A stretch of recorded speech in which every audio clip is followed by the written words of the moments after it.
Welcome into the Saturday Morning Hangover right here on San Antonio Sports Star. We are ESPN AM 1250, 94.5 FM. I am James Pledger. I'm joined by my dude, Jack Thompson. Yo. Follow him on Twitter at Jack_Thompson33. I am at I Am Pledger. Thanks for choosing us. We are your hangover without the headache. Every Saturday morning, 9 to 11, followed by the post up from 11 to noon. Thanks for subscribing, tuning in. Absolutely. Watch us on Facebook Live or on our YouTube live feed, as so many have done, like Vince Trevino joining us this morning on our Facebook Live feed. Subscribe, come comment with us down in the comment section. Be a part of the show. You can call in on the Kielbasa Bacon phone lines at 656 ESPN 656-3776. Jack, how you feeling? It's a little dreary out this morning. Yeah, man. The fog outside this morning was wild. It was wild, right? It's so thick. It's crazy. My car didn't pick up somebody in my blind spot, and I nearly hit somebody this morning. It's wild. Yeah, I was shocked that it was as thick as it was, especially in the city. Yeah, you couldn't see the tops of buildings. It's wild. That was crazy. Insane. Yeah. But because since we last talked, you got to go the final weekend of Worst Fest. I did. Went to both weekends. It's a lot of fun. Final weekend was packed. Drank a lot of good beer. Yeah. Which one did you go for? Oh, man, I can't remember the German beer we had. And then me and my girlfriend also had Shiner Oktoberfest. Oh, nice. Yeah. So nice, good German beers to close out Worst Fest. Yeah. Definitely. What about the food? The food's part of my favorite part of food Worst Fest. Always so good. I usually stick to I love the German sausage. Tried a couple of those. Nice. She likes the chicken on a stick, so that's what she had. Yeah. It looked like a good time as I was following you on social media. It's a lot of fun. I love Worst Fest. Yes. It's such a fun 2 weeks. Oh, yeah. Down in New Braunfels, and it's always a good time to be had. We also had a huge reveal this week as the Spider-Man No Way Home trailer was dropped, and I will say this because it's one of those things where I nerd out a lot harder than everybody during the week. Mm-hmm. But finally, I am with somebody that shares in the excitement of something that I just saw. And man, I was floored by that 2 minutes and 57 seconds that they gave us. Yeah, that trailer was freaking awesome. I'm so excited for the movie. It's going to be a lot different than past Spider-Man. It's going to be pretty dark. It's going to be some crazy stuff for sure. And I don't think they've shown us everything. Oh, they absolutely have not. If you remember when Infinity War came out, they will CGI in and out things within a trailer so that you have zero clue what's actually happening within the movie. If you remember when it was Infinity War, they CGI'd the Hulk into that big scene where everybody's running through the jungle in Wakanda, getting ready to attack. We never saw that scene. That does not exist. That was strictly for the trailer to throw us off. James Conner on our YouTube live feed says the trailers wasn't the only thing that was dropped. Hey, parallel universes. She's got to fall eventually. That would be crazy, and I would hurt my heart mainly because I kind of really love Zendaya as MJ. Oh yeah, I don't know if you watched. I saw this video of the trailer broken down, and there's this part in the trailer. Those are my favorite videos. Yeah, there's this part in the trailer where Sandman is bringing all the sand to him, and he's like getting really big, and he's like sucking in all the sand. And Lizard is in the scene too, and he jumps forward, and then you suddenly see Lizard get punched straight in the face, but there's nothing in front of him. That's got to be Andrew Garfield. It has to be. I would hope so. It has to be. I would hope so. But in a weird twist of ironic fate, that falling MJ scene, what if it's Andrew Garfield that saves MJ? That'd be wild too. Making up for past sins with Gwen Stacy. That would be dope. That would be cool. But like I said, these are all theories and speculations. The trailer is there for you. It was something that has me hyped, knowing that this is now, as we sit on November the 20th, less than a month away at December 17th. Man, I cannot wait for that movie. Oh, man. And I also can't wait to gorge myself on food on Thanksgiving Day coming up. Yes, might be more excited for that. I mean, if there is not a better holiday to just gorge yourself on. And I look at it, and everybody has their opinions on Thanksgiving. Everybody does their turkeys different. Some people don't like turkeys. I don't understand those people. They call it just a waste of food on Thanksgiving. I happen to love Somebody's turkey. Not cooking their turkey, right? Yeah. Because not only that, like turkey's the best leftover food to make sandwiches with and stuff. Oh my God. A leftover sandwich with some turkey and some mashed potatoes in it. Oh God. Killer. All right. Absolutely killer. There's always the Thanksgiving food that people hate though. A lot of people will go ham on cranberry sauce. I'm not down with that. I love cranberry sauce. I'm that guy. There's got to be something you hate on Thanksgiving that everybody loves. Everybody's got their little vice. I mean, I don't eat a ton of cranberry sauce, but I always get some of it. Yeah. That's really nothing that I don't like. I'm a very I'm not a picky eater whatsoever. So I'm gonna go in on everything. A picky eater. I could live without green bean casserole. Yeah, I said it. Oh, I'll eat a ton of green bean casserole. I said it. You could take your Somebody's not making it right for you then, man. No, I'm just not a green bean fan, period. Like, that's the main thing. Also, I'm not huge on sweets. So, like, and I don't like pecans. So, pecan pie, not my thing. Love pecan pie. Pumpkin pie, also not my thing. Like pumpkin pie. My mom makes a delicious chocolate pie. Nice. See, I'll go with a chocolate pie. So good. My mom and sister make a buttermilk pie. Yeah, my grandma will make a buttermilk pie. I'm about that. And I've found it weird because I've told people this and they all look at me weird as if like they've never heard of a buttermilk pie. I am glad that you have heard of a buttermilk pie. Yeah, my grandma will just make buttermilk pie like randomly.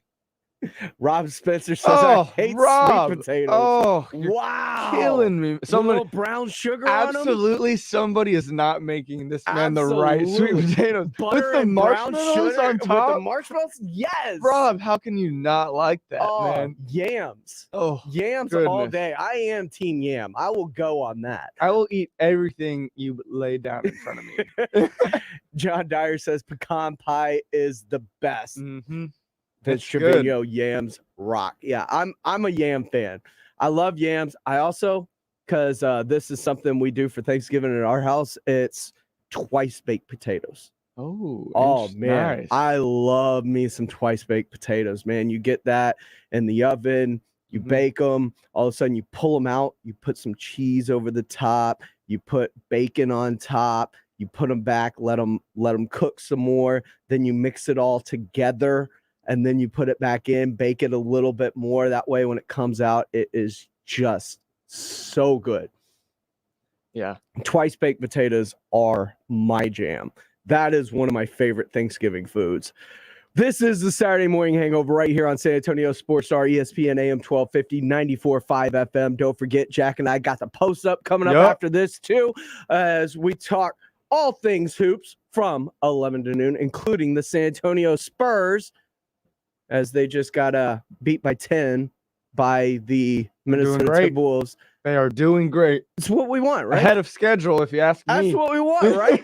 The team looks good. I like the pieces and parts, and you're still losing games in your, 13th in the West and got the 4th worst record in the league? Top five. That's what I'm talking about. Yes, doing it right. And suddenly that what was it? 32 games, 34 games? No, it was 28 and a half. 28 Vegas. Still looking. Yeah, that's looking about right. But the biggest thing this weekend, I don't think we can understate enough. Cowboys Chiefs. With no Amari Cooper. I don't like to get over zealous with things and calling this a potential Super Bowl matchup. but it very well could be. Yeah, definitely could be. And there are a lot of things. And as we're talking food, hold on. SB 2350 says, gotta have tamales too. Low key, one of the greatest things about Thanksgiving is tamale time. Tamales start to come out of the woodworks around this time of year, and I am all in on the tamales, but I usually gorge myself with them post Thanksgiving. Jonathan C., who actually came out to Slackers, we ended up taking the party to the Brew Pub later that night as he had a flight to Vegas the next morning, and I'm seeing he's in Vegas. I'm glad you didn't miss your flight. You were looking a little rough by the end of the night. He's got his 200 on the boys' money line this weekend. James Conner in his Chiefs jersey. 56.5, right? Chiefs. The money line? Yeah. No, that's the over-under. Oh, the over, yeah. Yeah. Money line is giving up all the points and just picking an outright winner. Yeah. But this is a huge game. No Amari Cooper, as it was announced yesterday. Amari Cooper out for 2 games. Also won't be there on Thursday against the Las Vegas Raiders. You know what's tragic is I have Cooper Kupp on my team, but he's on bye this week. Mm-hmm. So I traded for Christian Kirk and Hunter Henry for Amari Cooper. Oh. So I could fill that. In which league? It's a league with my friends. Oh, okay. Which I've. By the way, congratulations. Yes. On the win. You beat me fair and square. We both slept through a couple of decisions and leaving people in that we shouldn't have. We did. But it was a rough weekend last weekend, and I took care of every league except that one, apparently. I won. I've been doing great in fantasy. I took first in 2 leagues last week. Mm-hmm. In my friends league, I started off losing 3 of the first 4, and I have since won 5 of the last 6. So I've moved into the top 5. I'm trying to remember which player you had that went off that basically gave you that game. Oh, it was it Kupp? No, it was Justin Jefferson. That's who it was. It was Justin Jefferson, and then Debo Samuel went off for 30. Monday night. That was it. Mm-hmm. That was it. Debo. Which was crazy. All I gotta do is survive Debo. Maybe the Rams, Jalen Ramsey, they'll stick him on him, they'll shut him down, and I don't gotta worry about it. And like right out the gate, gone. What's funny is I had Debo and I needed him to beat you, but then I was playing against Debo in another league. Well, the thing he landed right in the sweet spot, and I won both games. Oh, because he went. Well, I also had. You didn't need a lot from him to beat me. Yeah, I only needed like 6 or 8 points. Yeah, he went way off. But I also have Kupp in that other league, so he canceled out a lot of what Debo did, especially on the last drive because they targeted him like 10 times on the last drive. I'm looking at this game, and we're going to talk Chiefs Cowboys coming up next right here on the Saturday Morning Hangover. But I'm going to leave you with this. The Amari Cooper part of this. Mm-hmm. Is that a good thing or the bad thing as they head into this game? We'll talk about it next right here on the Saturday Morning Hangover on San Antonio Sports Star, ESPN AM 1250 and 94.5 FM. My name is Josephine. About 9 years ago, I was diagnosed with fibromyalgia. I suffered from digestive issues and had pain all over my body. I was always tired. I was pre-diabetic with hypertension. I thought this is how I'd live the rest of my life. Doctors would prescribe medicine and send me home, but nothing helped. Then I saw an interview with Dr. Torres at the Institute for Functional Health. I called for a free evaluation and immediately realized I have found the answer. After being on Dr. Torres' program, my pain went away, my body went through good changes, and I had tons of energy. Even my mindset changed. I have a life again. I've lost 70 pounds, went from a size 18 jeans to a size 7. I no longer take medication. I've learned to manage my fibromyalgia, and my digestive issues have vanished. I feel great. Dr. Torres has changed my life. I'm Dr. Torres at the Institute for Functional Health. Call me for your free consultation, 468-1891, 468-1891. 'Twas the season of cheer, and joy filled the town, except for Scrooge with his perma-frown. The gift of a Peloton bike touched his soul without doubt. When your workout's a joy, it's a joy to work out. This Black Friday, get the original Peloton bike at our best holiday price ever, $1,495. All access membership separate. Terms apply. See website for details. The weather is chilly, but it's not officially fall until you button up a soft and cozy flannel from Untuckit. They're perfect for keeping warm and in style this season. Untuckit shirts are designed to be worn untucked, so you'll look sharp and stay comfortable all day long. The wrinkle-free and performance shirts are great for work and the weekend. Just layer a super soft sweater on top for more dressed-up occasions. So update your closet this fall at untuckit.com or at 80-plus stores. Use code COZY for 20% off your first order. Untuckit shirts, designed to be worn untucked. You and your phone have been through a lot this past year. It's been your lifeline to the world. And now some big wireless company is telling you got to buy a new phone from them and sign their contract? They don't control you. With TracFone Wireless, you can keep the phone, number, and network you already have. Already got a 5G phone? Keep that too, because TracFone runs on America's best networks now with 5G nationwide. Plus, we've got unlimited talk and text smartphone plans starting at just $20. TracFone Wireless. Now you're in control. 5G nationwide access requires a 5G capable device. Actual availability, coverage, and speed may vary. If you're with Verizon, AT&T, or T-Mobile, you're paying too much. Switching to Pure Talk saves the average family over $800 a year. From your cell phone, dial pound 250 and say half off, and you'll save 50% off your first month. Would you like a cleaning product that can be used in the garage, the laundry, and the kitchen, and save space in your cabinet? Hi, I'm Bruce Fabrizio, inventor of Simple Green. To learn more, visit us at simplegreen.com. Simple Green.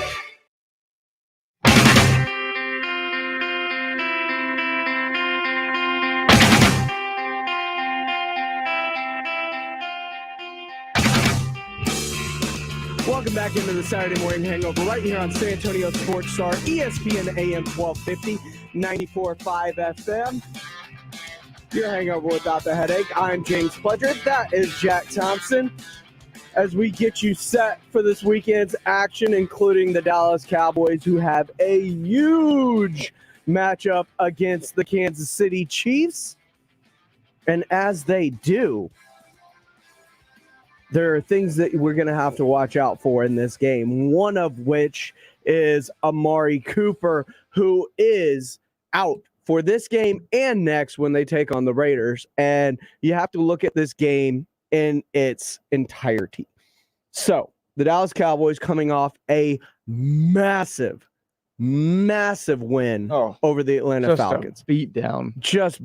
I think they broke the Falcons the same way they broke the Carolina Panthers. Yeah. Just that team had nothing left as they go into New England and get shut out at home against the Patriots. That was a terrible game. By the way, we're going to talk about the rest of the NFL coming up and how real should we be believing in the Patriots now that they're on the tip of everyone's tongue after winning 5 straight. But as we look at the Chiefs and Cowboys, and I don't like to embellish and say this is a possible Super Bowl matchup, but this is a possible Super Bowl matchup to me. You look at the Cowboys, and I've been saying it for a while, this is one of the best teams in the NFC. It is them. It is Green Bay.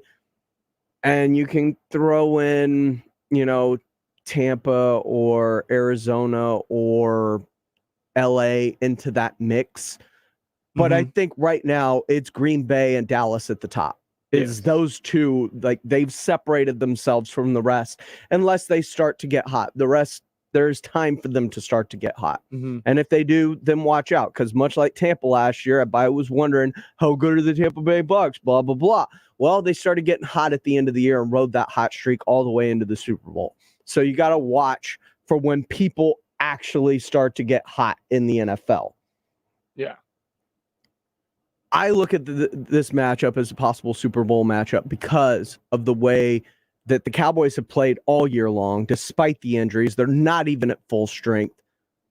And the way the Chiefs have played over the last 3 to 4 weeks. We've said, if that offense gets right all season long, if that offense gets right, which we all believe it will at some point, watch out, right?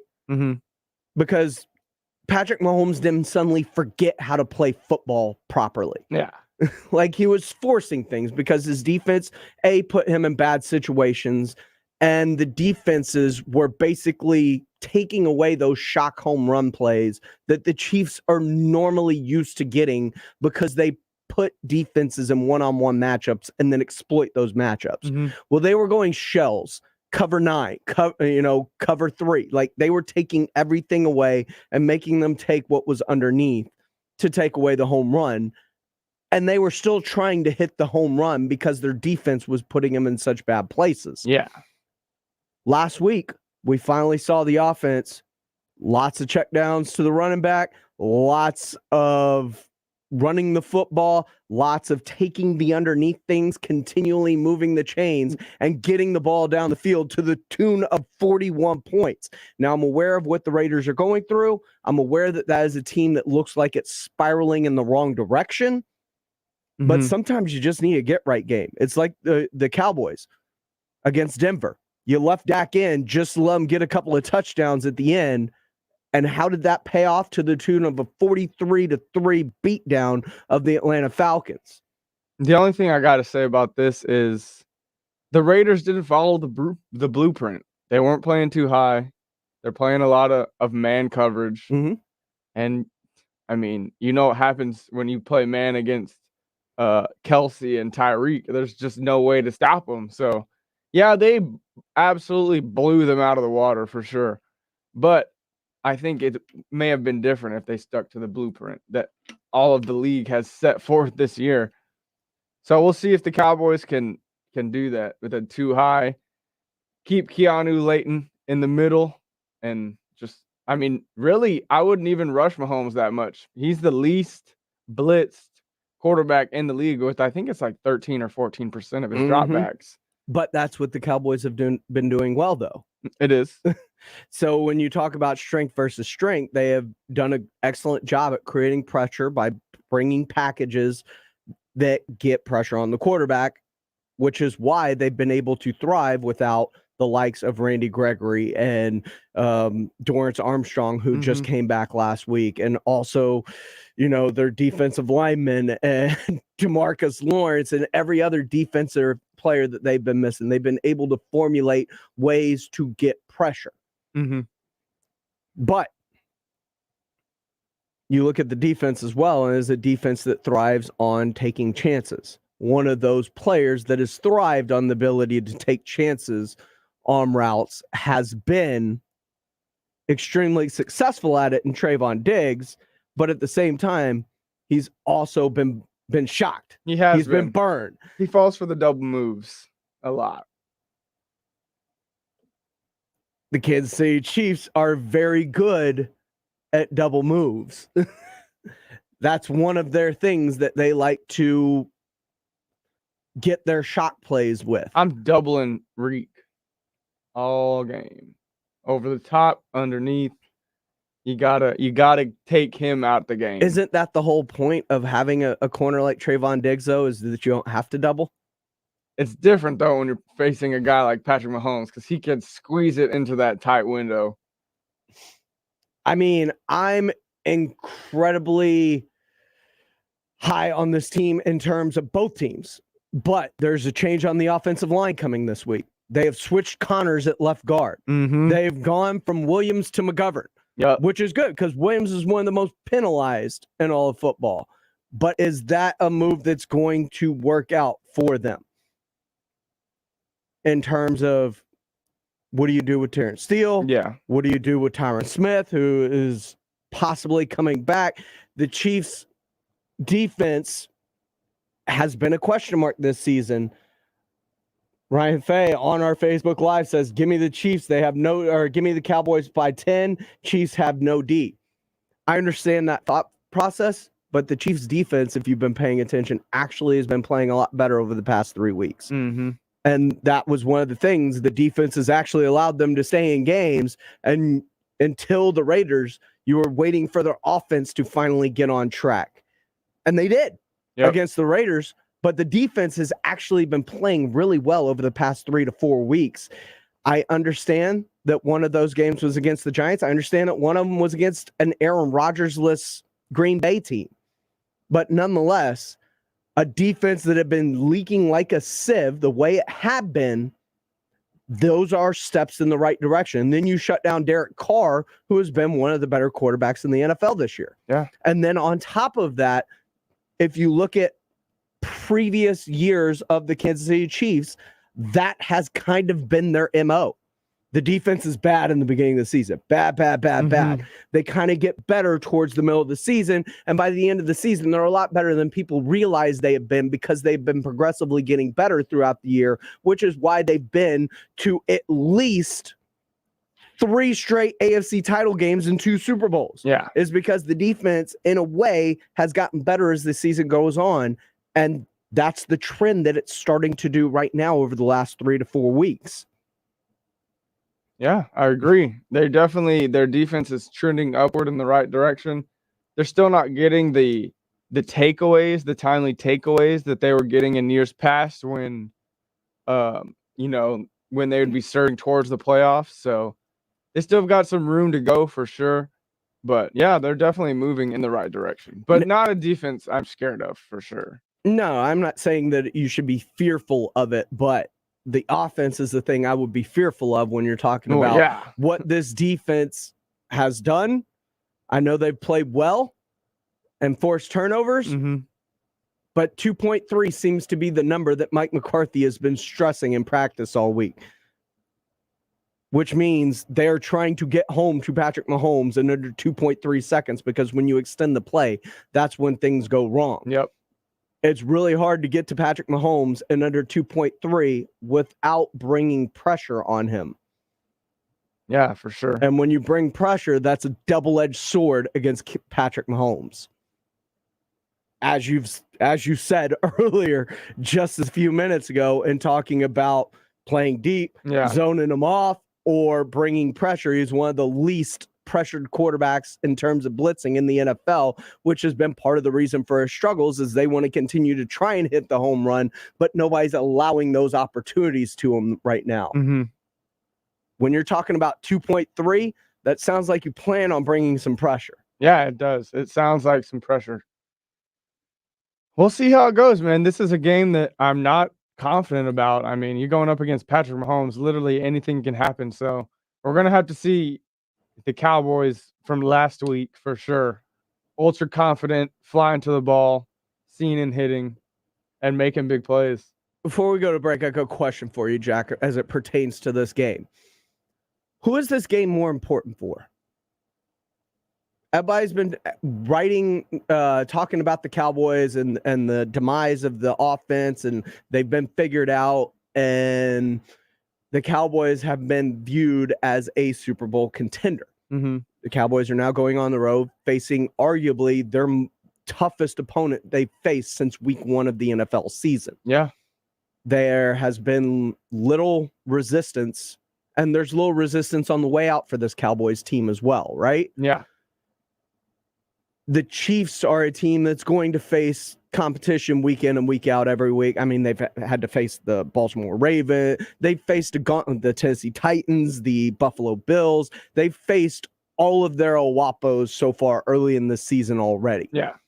So who is this game more important for as we move forward? And who's this game going to say the most about?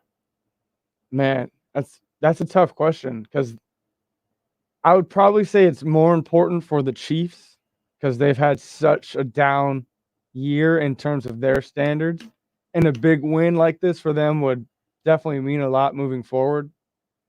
And I think they're in a much tougher division, obviously, than the Cowboys are. So a loss for the Cowboys is absolutely not end all be all, because once we go into divisional play, we should just run the table. We should not lose a game. And after this game, I mean, we have a high chance of not losing another game.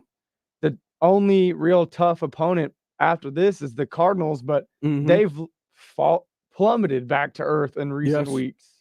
And we don't know if part of that is no Kyler Murray. Yeah, but we don't, I mean, no Kyler Murray, no D-Hop, no Watt. Yeah, so I mean, it could continue to look like that. One wrong step for Kyler Murray, he could miss another 3 games. And D-Hop, same thing. One wrong cut, he tweaks that hamstring once again, and we see how devastating that can be for wide receivers. That hamstring injury, it's kept a lot of guys out. I agree. And It's one of those things, though, where because of the ease of the Cowboys' schedule, I think it's more important for the Cowboys. And not that it may be more important is the wrong terminology that I'm using here, but I feel like I have a good idea of who the Chiefs are, even this year. And I have more faith in them righting a ship or rebounding from a loss, especially when you look at it. And even despite their terrible start to the year, Buffalo losing to Jacksonville a few weeks ago, like they are only a game out of first in the AFC. Yeah. Or 2 games if you look at the Titans. But, everything's so compact in the NFC that they're not far out of anything. I feel good about them making the playoffs regardless, and them just getting into the tournament's good enough for them. Yeah. I feel like this is a Dallas team that it's hard to believe in because you haven't seen anything from them. There's not that track record. Yeah. So I'd like to see them play well and compete, especially on the road, in a game against a team that is considered at least their equal, right? Yeah. Because all we've seen them do is beat up on a bunch of bad teams, lose a really close game to the only team at the beginning of the year when we thought like, this is their challenge. And everything else has kind of been beating up on lesser opponents. I'd like to see them actually be challenged and overcome a challenge against a close team, because that's what they're going to have to deal with in the playoffs. Yeah, they're going to have to play good teams in the playoffs, and they're going to have to find a way to win good games. They're not going to beat everybody 45-3 or 38-7, or that's not going to be the standard in the playoffs. So I'd like to see how they handle close games like they did against the Tampa Bay Buccaneers, like they would have to do here in all likelihood, because there are questions. We've had them all season long. Mike McCarthy's clock management. What is that like when the game is on the line? What are your decisions based in those facts? I think they need more games to kind of work through those and show us who you can be when it comes down to the line at the end of the game. Yeah. No, I agree. The Cowboys need to knock off another star level team to really show, we're not just beating up on the lesser opponents. We can do it against the big dogs too. And when it comes to the playoffs, that's what we'll have to do. So we need some of those notches on our belt moving forward for sure. He is Jack Thompson. You can follow him on Twitter at Jack_Thompson33. I am at I Am Pledger. You're locked into the Saturday Morning Hangover. We are your hangover without the headache right here on San Antonio Sports Star, ESPN AM 1250 and 94.5 FM. When we come back, the Spurs have fallen to the lowly Timberwolves. What does this mean for San Antonio as we move forward? Should we be happy about it? I know I am personally. I am as well. But what could this mean for the Spurs, and how do you handle these losses? Because I see it starting to wane on Spurs fans. We got that for you coming up right here on the Saturday Morning Hangover. San Antonio Sports Star, ESPN AM 1250 and 94.5 FM. Get your tailgating started, slap on the face paint, and wear your favorite jersey. It's college football time. It's America's fall ritual every Saturday. This Saturday, it's a Pac-12 battle for the city of Los Angeles as the USC Trojans take on the UCLA Bruins. Kickoff is set for 3:30, but it all starts at 3 o'clock with the pregame. Get your college game on San Antonio Sports Star, ESPN 1250 and 94.5 FM. There's confusion about how to protect yourself from COVID. One thing is certain, whether you're vaccinated or not, you need an accurate thermometer to check for fever, the leading sign of flu and COVID. Be vigilant and contact your medical provider at the first sign of fever. Don't rely on non-contact thermometers that have no scientific studies. Only the Exergen temporal scanner thermometer has been proven accurate in more than 100 clinical studies. Learn more at Exergen.com. How's your cell phone coverage? How's your cell phone bill? You know, a lot of big carriers overcharge you for unlimited data. They brag about coverage, but that's only if you live in the city. This is Greg Akagi. I've been an agriculture director for over 20 years, and I know what people outside the city need. Pure Talk. Pure Talk gives you great 5G coverage for about half of what Verizon, AT&T, and T-Mobile charge you. The average family saves over $800 a year. You can keep your number and keep your phone, or save on the latest iPhones and Androids. Unlimited talk, text, and 6 gigs of data is just $30 a month. Or if you want unlimited data, you can still save a fortune. With their US-based customer service, I believe in the way Pure Talk treats their customers. Plus, they have a 30-day risk-free guarantee, so you literally have nothing to lose. From your cell phone, dial pound 250 and say half off, and you'll save 50% off your first month. That's pound 250 and say half off. Alamo Water Softeners is having a Black Friday special until November 27th. Purchase one of their bundles between today and November 27th and receive a free 1-year tune-up on your water softener and a free water heater flush. Jason Minix here. Alamo Water Softeners has water treatment bundles with special pricing to give your home the highest quality water treatment, and they're offering 0% financing for 2 years with approved credit. Discover the Alamo Water Softeners difference at alamowatersofteners.com. Listen to this station anytime, anywhere on Odyssey. Odyssey is your new audio home for all the music, news, sports, and podcasts that matter to you. Odyssey. That's AUDACY. Sometimes like a good feeling, yeah. Get a feeling that I never had before. Like a good feeling.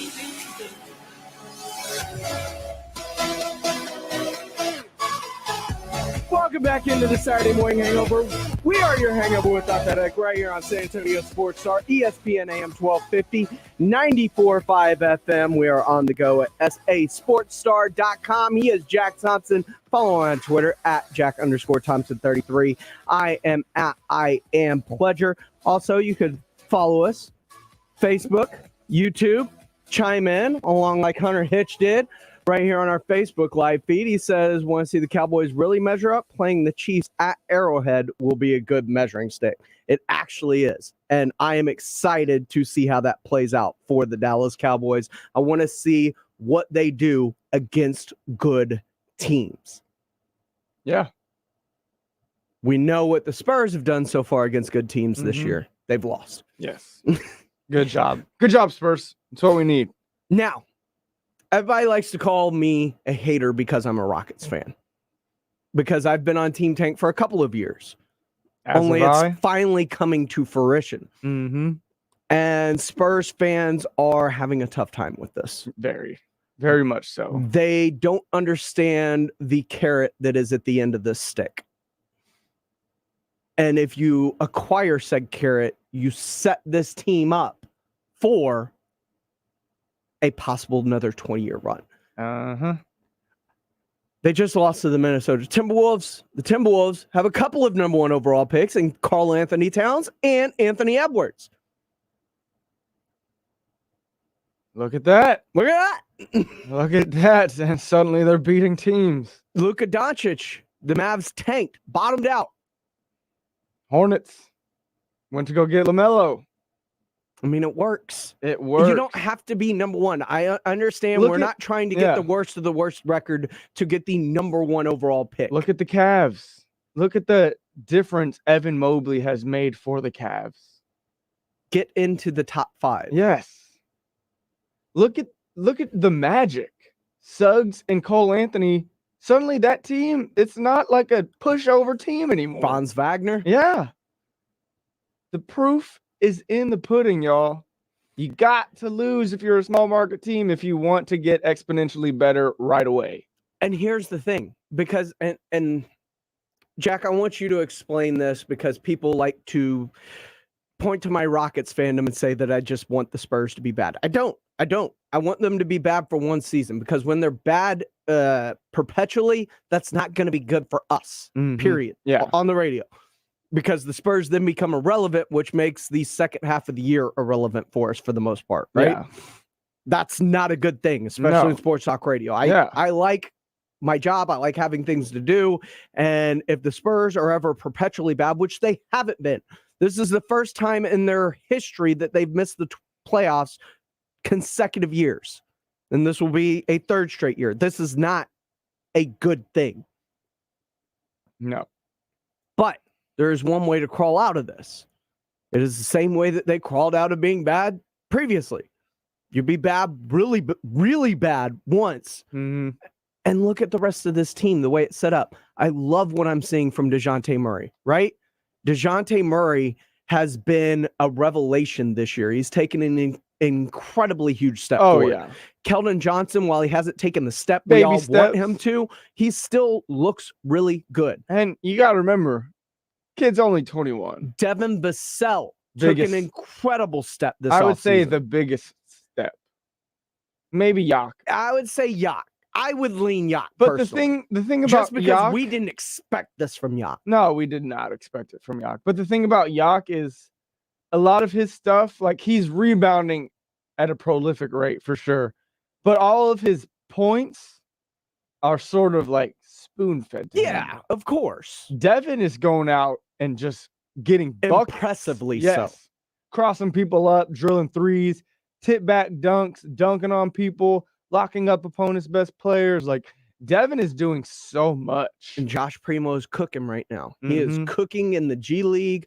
Maybe towards the end of the year, they bring him up. Maybe they don't. I'm not sure. I think he'll be on the Keldon Johnson plan. Yeah. To where after the G League season finally ends, they will bring him back into the fold and slowly sprinkle in some minutes for him. Yes. But while he's not here, getting those minutes are Derek White and Trey Jones and Lonnie Walker. Lonnie Walker is in the final year of his deal, and it's the same thing with Lonnie that it's been in previous years. Inconsistency.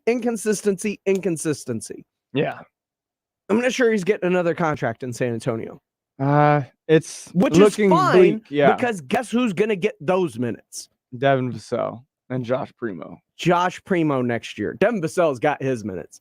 Yeah, people are starting to wonder now if he should be starting over Derek White. Oh, been on that train. But that's suddenly we start Devin Vassell. We might start winning a couple more games. JMTDS 33S. Not sure what all that is, but I want to give the YouTube handler's name his proper due. Says you need to tank to fill the tank. I like great that. way to put it. We should put that on a shirt. Yes. I mean, need to suck to fill the truck, says James Conner. It's true, though. It's absolutely true. And it's one of those things where if you do this right once, you don't have to do it again for a long time. Nope.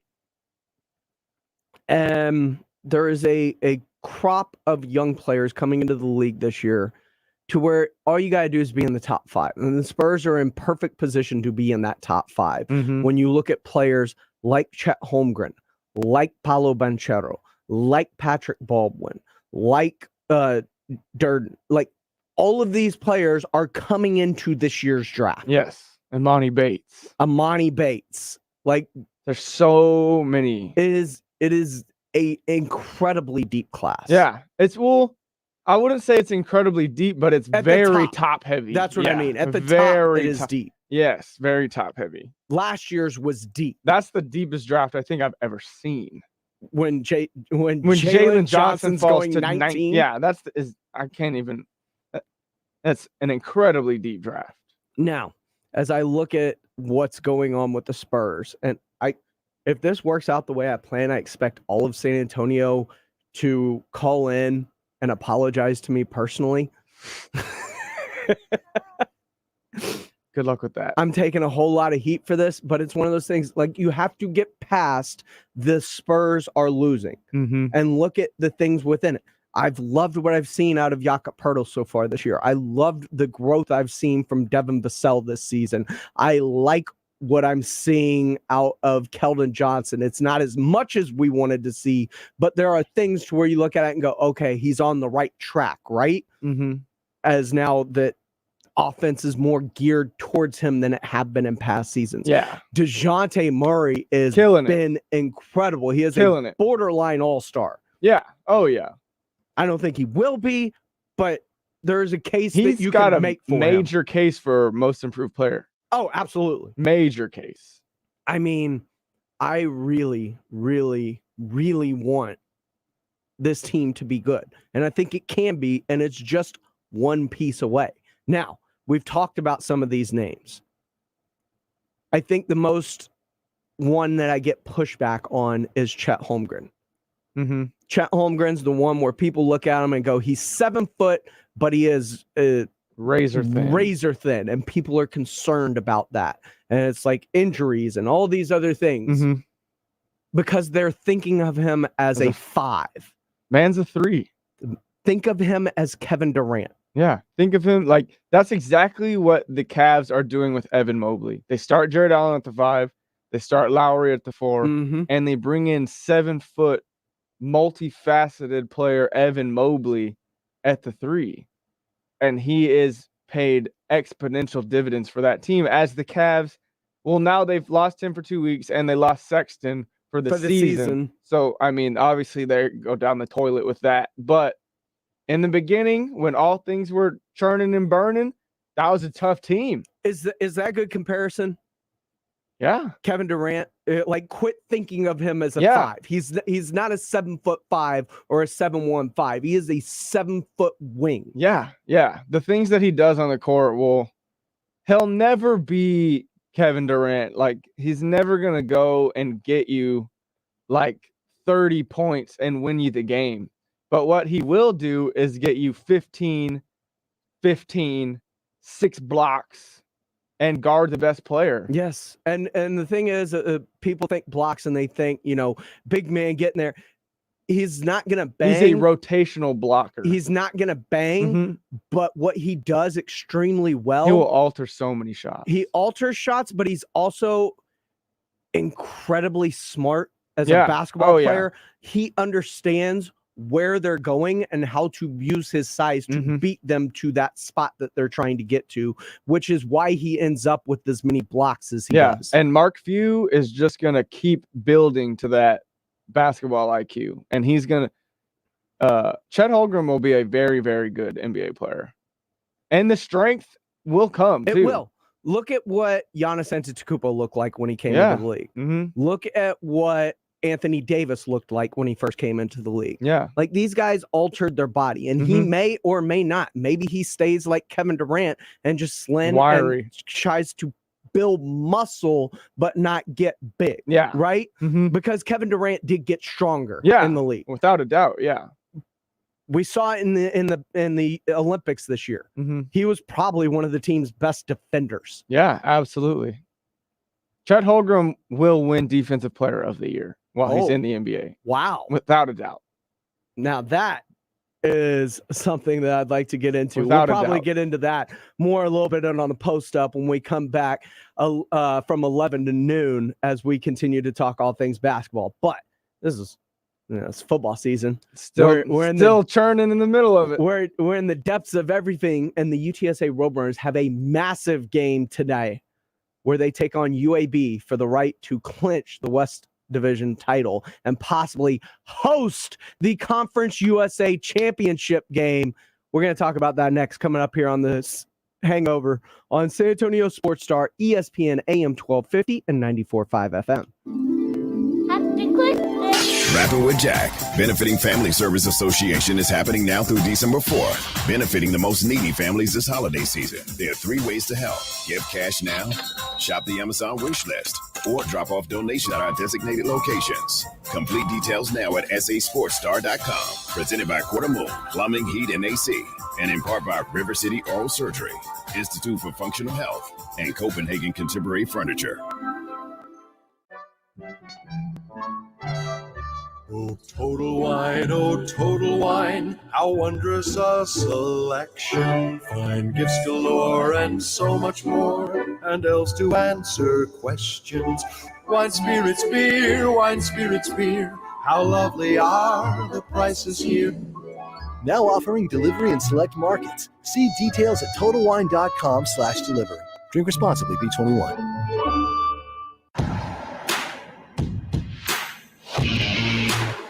From city streets to back roads, from road warrior to carpooler, there are some things you can always count on, like the reliability, durability, and power of DieHard, America's most trusted auto battery. No matter where your journey takes you, count on DieHard to get you started on the road ahead. Available at your local Advance Auto Parts and participating CarQuest stores.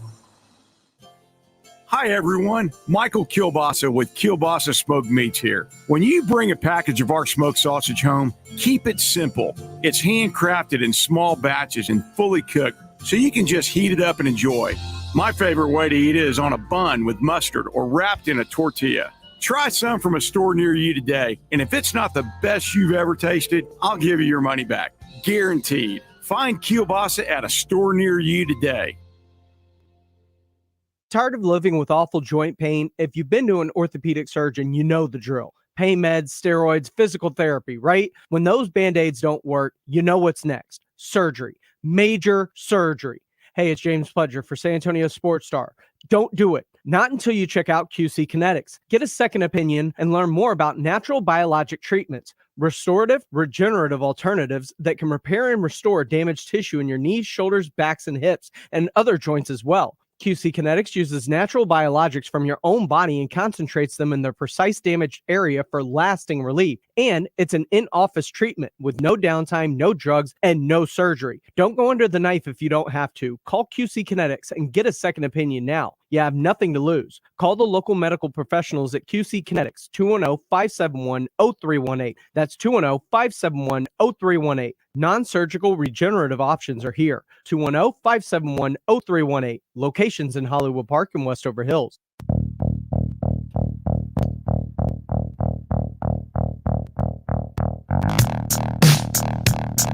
Welcome back into the Saturday Morning Hangover right here on San Antonio Sports Star, ESPN AM 1250 and 94.5 FM. Hunter Hitch says, got my tickets for the UTSA game today.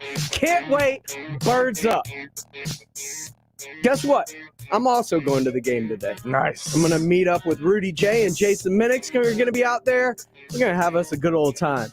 Go out, support, pack the dome, baby, as we get ready to take on UAB today. Mm-hmm. UAB has been one of those teams that has been a thorn in the side of the UTSA Roadrunners as they get set to take them on here in the Dome, coming off a less than inspiring performance against a Southern Miss team that had one win. UTSA did survive it. They got the win. They ended up winning by 10. Probably could have been more, but they deciding to score a late touchdown, decided to just kind of kneel out the clock. Mm-hmm. Good for them. They moved up to 22nd in this week's college football playoff rankings, and they're still currently ranked 15th in the AP Top 25.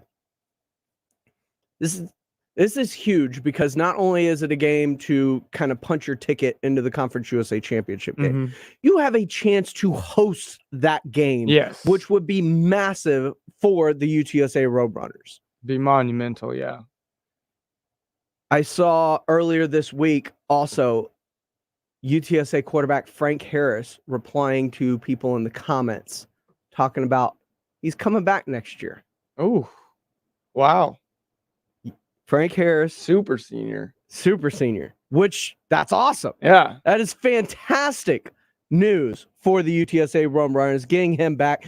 Hopefully that sparks guys like, of course, when we talk about Frank Harris, maybe Sincere McCormick comes back.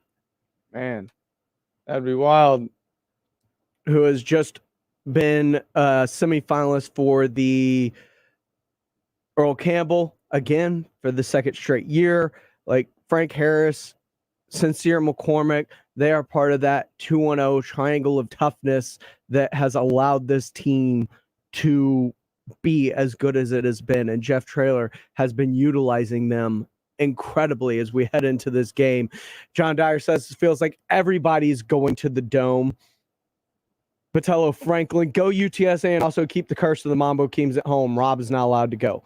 Rob won't be there. Rob's on a hunting trip. Yep. So don't worry about big that. Game hunting.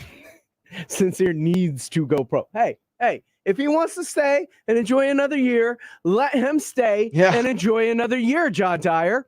But I agree, he probably does need to go pro because I look at running backs differently, and I have for a long time in terms of people look at age, 30 years old. That's the cliff, blah, blah, blah. I don't look at it in terms of 30-year-olds. I have never looked at it in terms of age. Mm-hmm. I look at it in terms of carries. Yeah. Frank Harris has, Sincere McCormick has a lot of carries. A lot of miles on those knees. That's how I look at and judge running backs. And I think analytically, that's how you should. More so than years. You look at carries on the odometer. And carries on the odometer carries a lot more weight to me. Sincere McCormick has a ton of carries. Oh, yes. So capitalize on your money while you can. Now, am I going to be mad if you come back and decide to go for another undefeated season, maybe taking it to the Texas Longhorns next year? Not going to be mad at you at all. Would be mad about that. Would not be mad. But I also am all about players, kids getting their money while they can. And when it comes to running backs, that is, for a professional athlete, the window is small. For a running back, it is even smaller. So running backs have to capitalize on their ability to make money while they can. Some good news as we talk about money in college football. Ross Dellinger says Friday, Ole Miss became the first to distribute academic bonuses to players funded by football ticket sales. The Rebels will spend $2.5 million, giving 415 athletes $6,000 apiece. The qualifications: be academically eligible. Quote, everybody is going to do it. For sure, everybody in the SEC. I am all about that. That's not about football players. That is all athletes collecting $6,000 simply for being academically eligible throughout being in the season. classroom, taking care of your stuff. Because that's their job. Yeah. That is their job. It is to practice, play, and go to school. Go to school. That is, they can't have another job. Yeah. They're not allowed to, so they can't make money because they are tied to this program. Rewarding them for being eligible, I like that. And that's across all. And they're using football ticket sales to do this. I am about it. Way to go, SEC. Way to go, Ole Miss. That is a fantastic thing. Also, and other things, when it comes to college football, we talked about the head coaching carousel and what it could possibly look like. USC and UW, both of whom have lost their head coaches this season. Yep. Both the Trojans and the Huskies are, quote, very intrigued by Baylor Bears head coach Dave Aranda. This according to Fox Sports. Dave Aranda has done a great thing there in Waco. He has brought that program back to the fold. And remember, they've already lost Joey McGuire, who was on Baylor's staff with Aranda, as Texas Tech has claimed him as their new head football coach. Whew. That would be big for the Pac-12 when it comes to whether it's UW or USC that would go after a Dave Aranda who was at LSU, who could also target Dave Aranda this offseason. Baylor, they look like they are becoming a stepping stone program to bigger jobs for head coaches. Yeah. I mean, Baylor's taking care of business. I mean, the Big 12 is not what it once was. It's really only Baylor and Baylor. Now OU's up there. But OU's out the door. So yeah. John Dyer says that the USC needs to hire Tom Herman. They already have half of his roster already. He's not wrong about that. But Jack, what do you say we get back to the NFL at large before we dive back into the Cowboys and Chiefs here in the second hour of the Saturday Morning Hangover? About it. All right. We're going to take a look at the rest of the NFL. And are the Patriots for real? A lot of people are starting to drink that Patriot Kool-Aid as they look to be one of the better teams in the AFC, coming seemingly out of nowhere over the last 5 weeks. We'll talk about it next right here on the Saturday Morning Hangover on San Antonio Sports Star, ESPN AM 1250 and 94.5 FM. If you get arrested, get out of jail fast by calling AA Best Bail Bonds, 210-225-2121. Text bail to 474747 or online, mybestbailbonds.com. You don't have to call it. One team, One mission, KZDC, San Antonio Sports Star, ESPN, AM 1250 and 94.5 FM. Plan now for the Top Brass Military and Tactical Black Friday sale. It's one day only, Friday, November 26th. Doors will open at 9:30, and the first 25 customers will get a gift card of up to $100. And Top Brass will have doorbuster deals and store-wide discounts all day. Enter to win dozens of raffle prizes, including a Sons of Liberty AR-15, and get a free 5.11 tactical hat or assisted opening pocket knife with qualifying purchases. Top Brass Military and Tactical on 10 and Fredericksburg.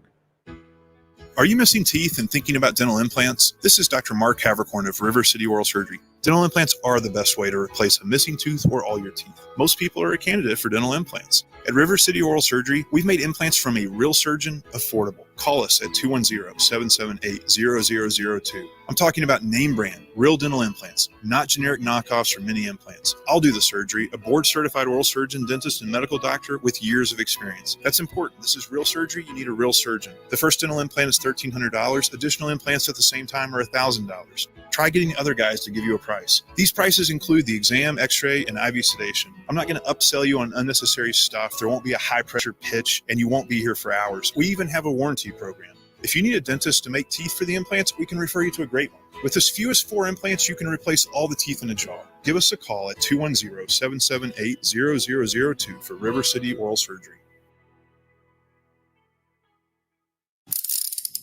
If you get arrested, get out of jail fast by calling AA Best Bail Bonds, 210-225-2121. Text bail to 474747 or online at mybestbailbonds.com. You don't have to call attorneys or anybody else. Don't be forced into a PR bond. If the jail offers you one, make sure you understand the conditions before accepting it. AA Best Bail Bonds. Nobody beats their price. They have payment plans. Call 210-225-2121 or mybestbailbonds.com. License number 149. At CDW, we get modern servers need to be flexible, scalable, and predictable. I predicted you'd say that. Okay, what will I say next? Probably something about server security. Impressive and freaky. CDW can implement secure Hewlett-Packard Enterprise Gen 10 servers that improve speed and performance while reducing costs. See, predictable. IT orchestration by CDW. People who get it. I predict a web address. CDW.com/HPE. I'm in your mind, man. Finding the right Medicare plan may feel impossible, but now it's anything but. With Walgreens Find RX coverage tool, you can compare plans online, over the phone, or in person, making Medicare easier than ever. Easier than picking which true crime doc to watch, figuring out that Wi-Fi password, or putting the duvet cover back on. So if you can do those things, with Find RX coverage, you can definitely Medicare. Find the plan that's right for you by visiting walgreens.com/Medicare. James Pledger, Jack Thompson, The Saturday Morning Hangover. Good morning and welcome into the second hour of the Saturday Morning Hangover right here on San Antonio Sports, our ESPN AM 1250, 94.5 FM. I am James Pledger. He is Jack Thompson. We are your hangover without the headache right here on San Antonio Sports Star, ESPN AM 1250 and 94.5 FM. Don't forget, you can follow us on Twitter. He is at Jack_Thompson33. I am at I am Pledger. You can also follow along and comment on the show. Subscribe to our Facebook or YouTube channels. Just hit subscribe, click like, follow us, share it, whatever you got to do. Hit us up in the comment section. We are here for you, and we're going to get you set for a whole nother second hour before we jump into the post up with all things hoops coming up from 11 to noon. But let's take a look around the NFL, Jack, because it's more than just Cowboys Chiefs this weekend, right? Mm-hmm. It started off on Thursday with an absolute drubbing, much the same way the Dallas Cowboys did of the Atlanta Falcons, where they shut them out 25-0 on Thursday Night Football. And I look at the New England Patriots, and people are starting to wonder, not only is this a playoff team, but is this a team that can win the Super Bowl? Mm-hmm. When you heard that, the first time you heard it, what was your takeaway when you heard the hyperbolic reaction of, oh, should we watch out for the Patriots to win the Super Bowl all of a sudden? No, we should not be watching out for that. I mean, while the Patriots are a good squad, Mac Jones has had a great rookie season. No, that offense is not scary in the slightest. The defense is very good, but they just don't have the weapons to be killers in the playoffs, I don't think. Okay.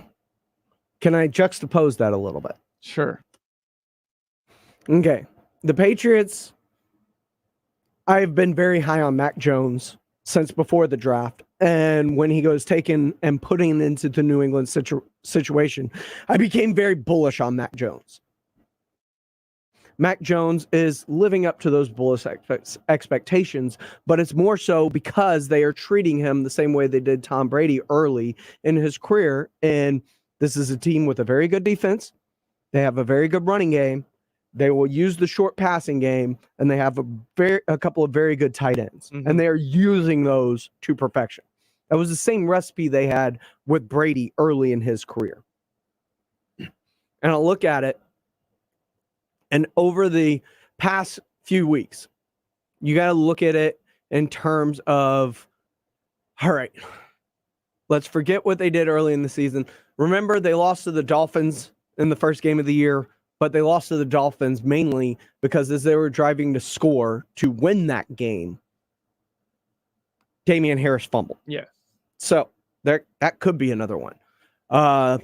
They also lost a very close game to Tom Brady and the Buccaneers when the Buccaneers were rolling early in the season and undefeated. It was a 19-17 game. Defense played extremely well. And then they also lost to the Dallas Cowboys. The Dallas Cowboys was a game that they managed to push them all the way to the brink in overtime before a walk-off game-winning touchdown throw, right? So they've kind of been one of the toughest challenges that the Dallas Cowboys have faced at any point this season. Then from there, they go on and they've won 5 straight, excuse me. 5 straight. With Thursday night's game. 54-13, 27-24 over the Chargers, who a lot of teams are very bullish on in the AFC. 24-6, 45-7, and 25-0 in their last 3 games, giving up just 13 points. That is a team that could be very scary as they get into the postseason because they do have a defense, they do have a running game, and they have a quarterback that has been taking care of the football, which is that's the recipe for success, and it always kind of has been when it comes to the New England Patriots. Yeah, certainly. But again, 5 straight is a great feat for sure. But they played the Jets, and that was Mike White. Yep. They play the Chargers. That's a good win. Can't take anything against that. The Panthers, who we discussed before the game, the Cowboys broke weeks ago. Yes. They play the Browns, who is also a absolutely broken team with no run game. That was a team that was coming off a throttling after finally getting rid of Odell Beckham Jr. And everybody went, look, they fixed it. All of a sudden, it looked a lot better after they got rid of Odell Beckham Jr. And you're like, that was it. Yes, they're no longer forcing, but that was the narrative after that game as they were going into that game. But they had Nick Chubb, and Nick Chubb absolutely dominated that game. He had 2 touchdowns and over 100 yards. So they're always going to be a running team. But Nick Chubb out the next week, they can't do anything. They get throttled by So they face Mike White, a very hindered Sam Darnold, and I think PJ Washington or PJ. Is that his name? The other, PJ Walker took over for Sam in that game against the Pats. Because he was so bad. Yes. Then they faced the Browns with no receivers, no running backs. And then they faced the Falcons, no receivers, no running backs, no quarterback. So while 5 straight is good, they faced. Don't skip over Justin Herbert. No, I said that's a good win. That's a good win. But Justin Herbert this year has had as many good games as he has very below par games. I have him as my fantasy quarterback. I do too. Been a major headache. But he is also, that says a lot about more so, I think, the way that the Patriots defense is playing. because let's face it, they've beaten up on bottom feeders. That's what you're supposed to do when you're a good team for sure. But we'll see what they do against 2-point game Titans. Against the Buccaneers, knock them down. A overtime win or loss to the Cowboys, a win over the Chargers. I mean, this is a team that is easily a bounce of a football. It could be like 9-1. Let's talk after this next month when they go Titans, Bills, Colts, Bills. Yes. Let's see how they come out of next month. That is a very, very solid point. But at the same reason, the Dallas Cowboys have beaten up on a bunch of bottom feeders too.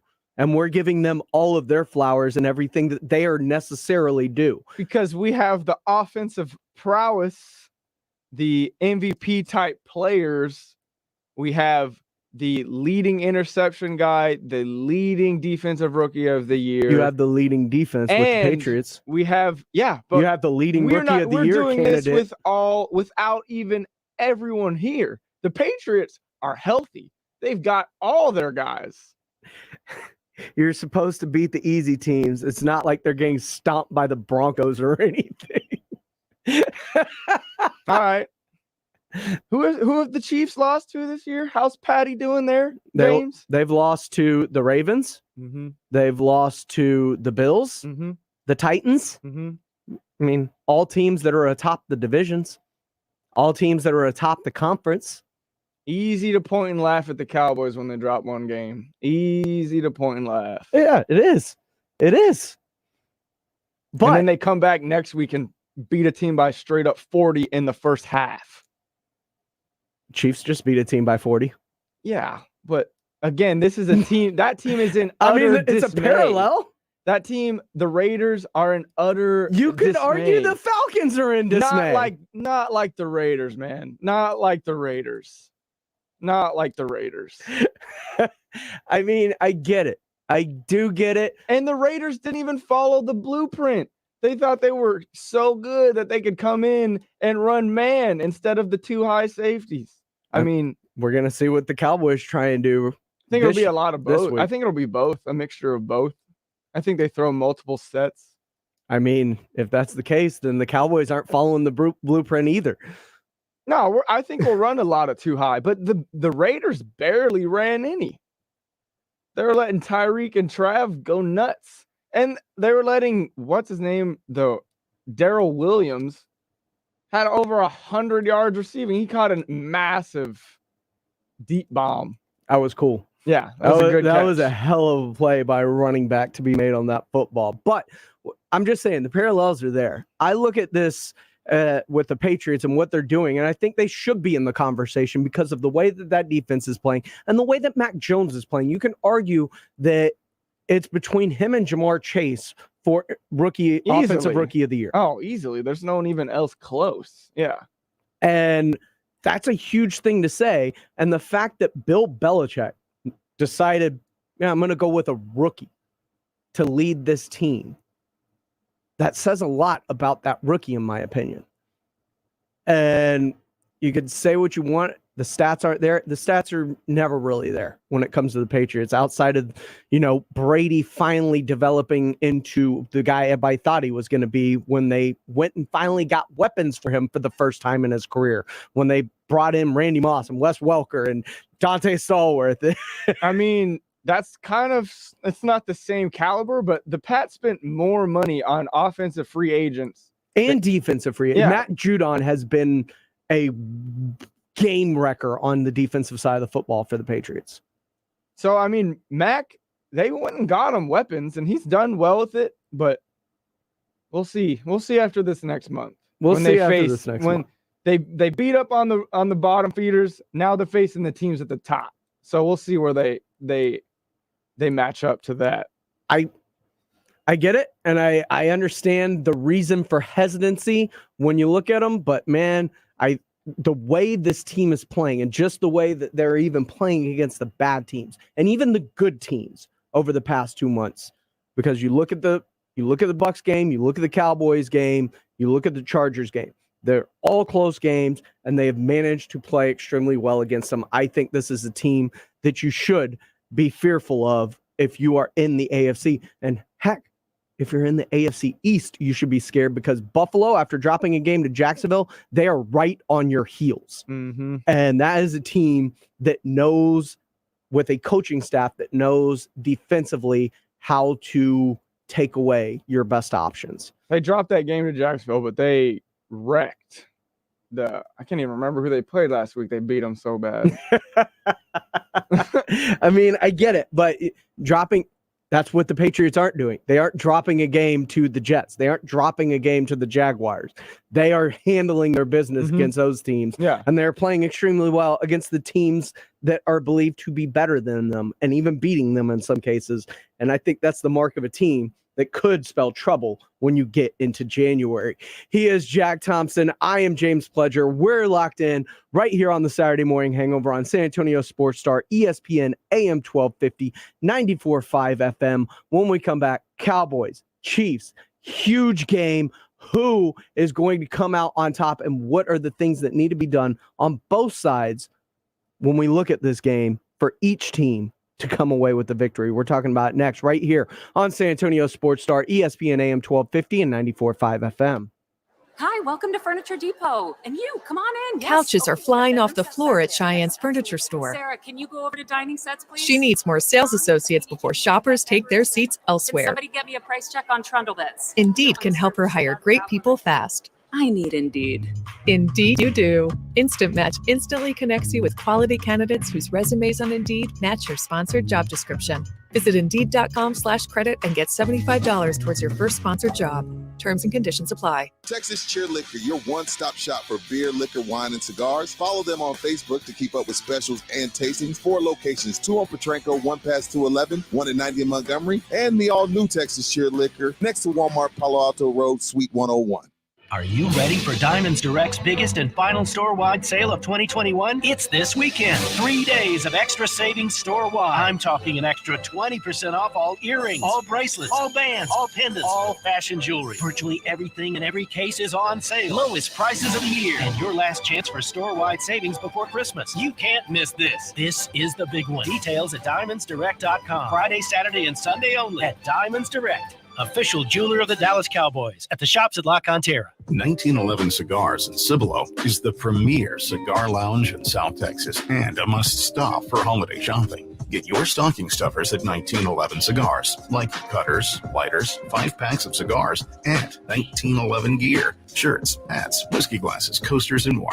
1911 Cigars also offers gift cards, memberships, and lockers. Make your holiday shopping easy and go buy 1911 Cigars at 207 South Main Street in Cibolo. Online at 1911cigars.com. Before you fire up that grill, you know you need to get into Tri-County Meat Market. Hi, Jay Semenix here. Tri-County Meat Market is locally owned and full service. They have everything you need: beef, chicken, pork, fajitas, poppers, and more. They have great weekly specials, and of course, their Pick 5 for $25. Tri-County Meat Market offers a 10% discount for military and first responders. They have 2 great locations on Ralph Fair Road and on Heavener. Check out their website. That's TriCountyMeat.com. Alamo Water Softeners is having a Black Friday special until November 27th. Purchase one of their bundles between today and November 27th and receive a free 1-year tune-up on your water softener and a free water heater flush. Jason Minix here. Alamo Water Softeners has water treatment bundles with special pricing to give your home the highest quality water treatment, and they're offering 0% financing for 2 years with approved credit. Discover the Alamo Water Softeners difference at alamowatersofteners.com. Visit earthshare.org and learn how the world's leading environmental groups are working together. EarthShare, one environment, one simple way to care for it all. A public service message from EarthShare and the Ad Council.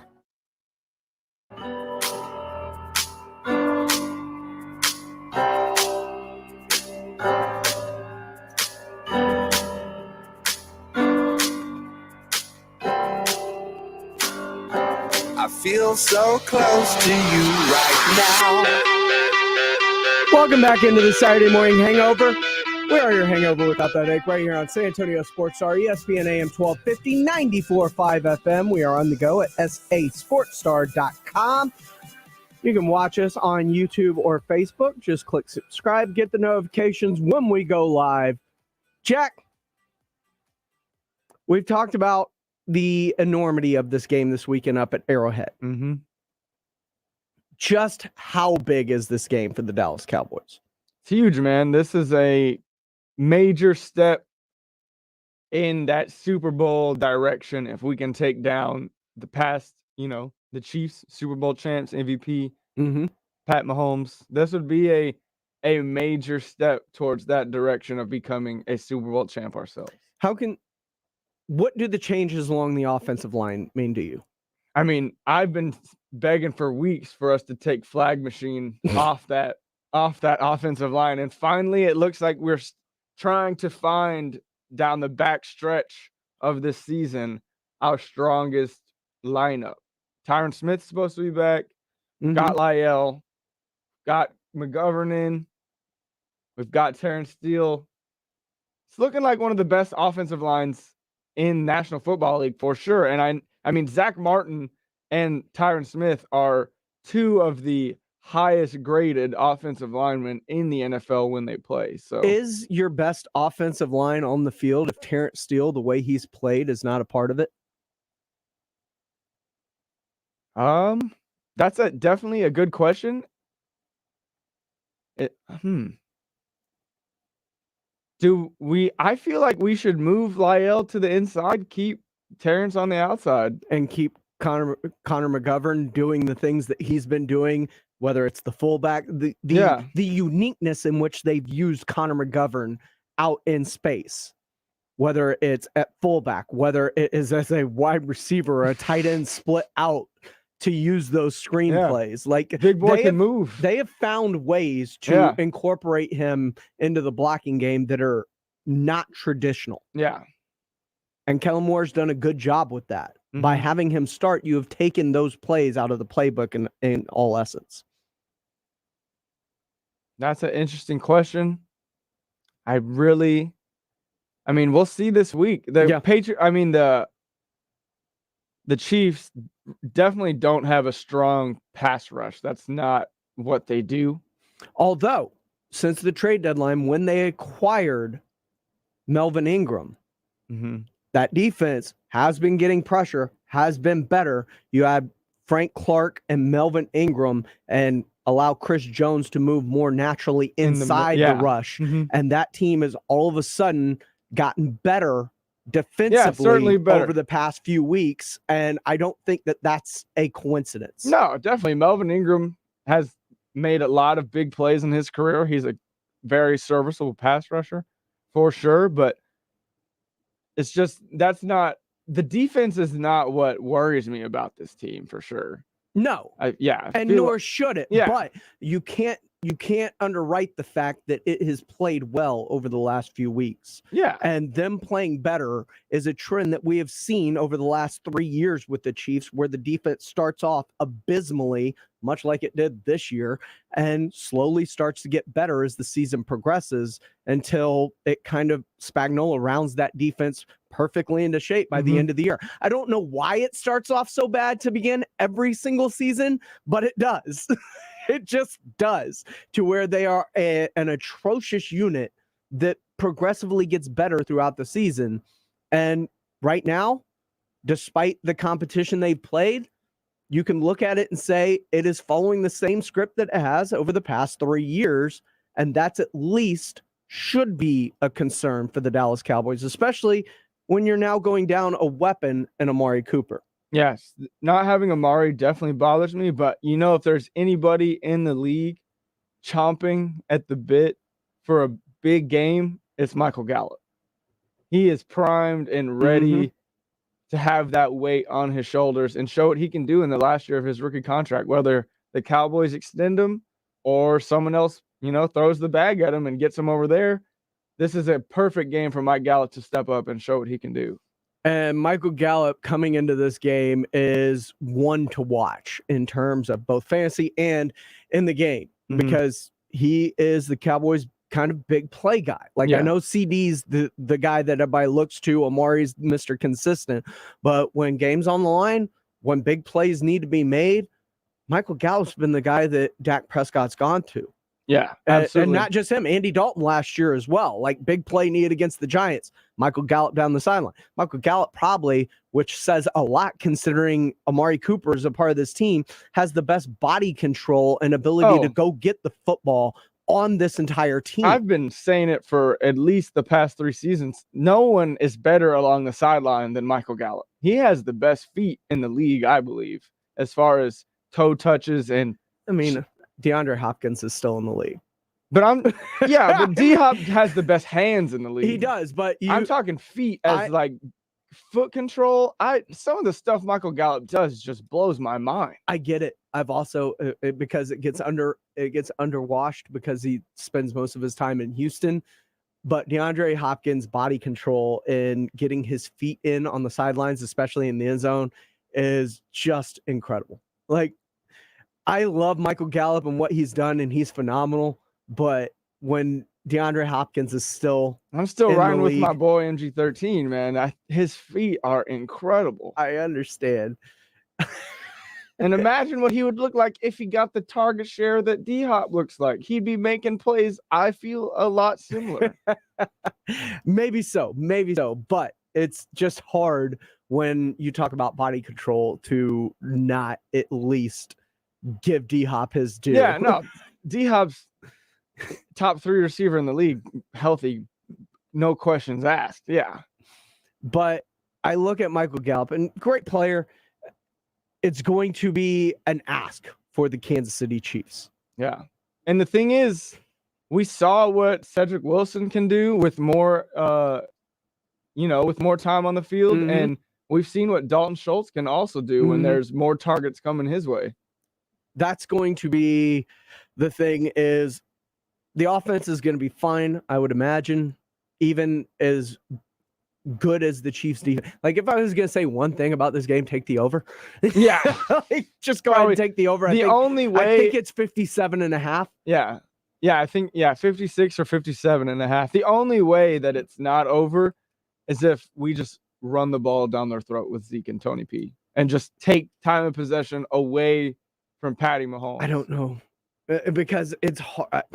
As much as I would like to think they could do that, I think we could easily do that. I don't know if because Dak loves to audible out of runs into other plays. I think Dak also understands there's this dude on the other sideline, and we cannot afford to give him the ball very much. You mean a dude like Tom Brady?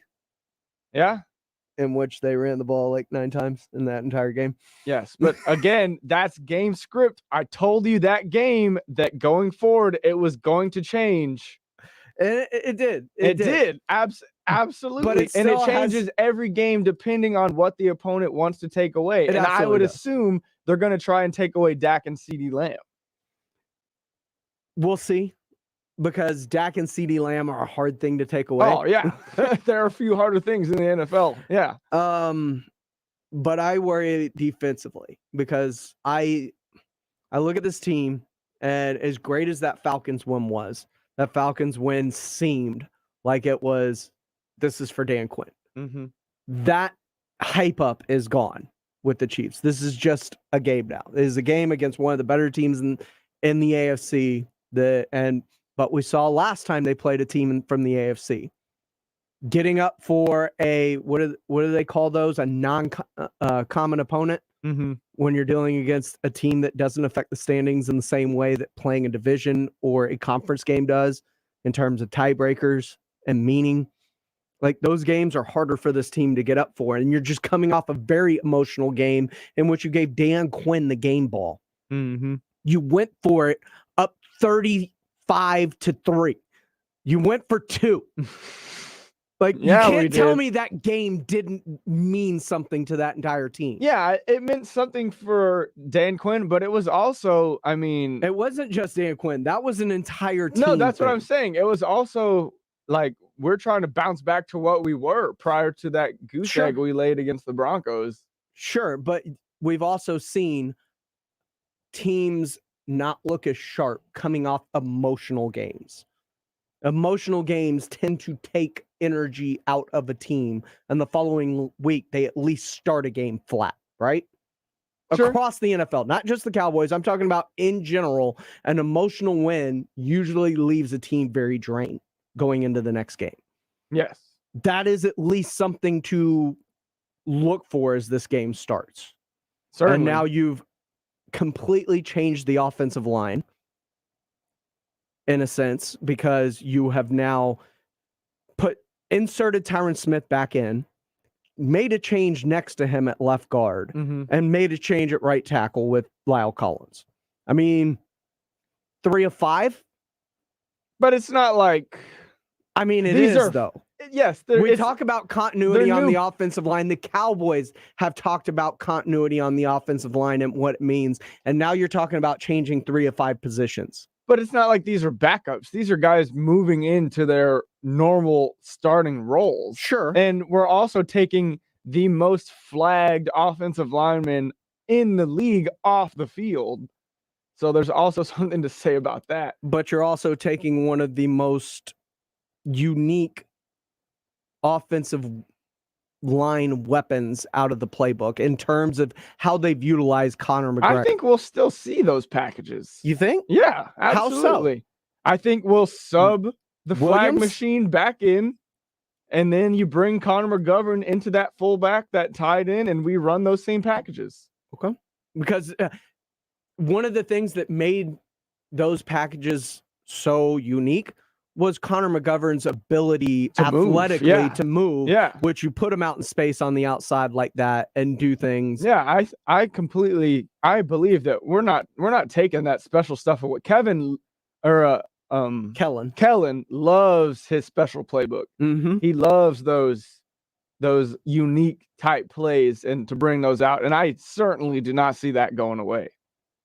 It's going to be extremely interesting to see how this game plays out because of all the different dichotomies and different undertones in which this game carries for both teams, not just the Dallas Cowboys. The Kansas City Chiefs are also a huge question mark. Yes, they've won 3 straight. Yes, their defenses play better, but it is against an Oakland team where there are a lot of questions about what's happening with that team and is it falling apart. Yeah, you've got an Aaron Rodgers-less win, and you beat the New York Giants by 3. I mean, there are questions about the Chiefs too, and whether what they've done is real or fake. Yeah. So I like the dichotomy of both of these franchises and the questions that arise for both of them as they head into this game, and a game against 2 matchups or 2 teams that we both believe are extremely good and could be competing late into January and February. Oh yeah. Easily the game of the week.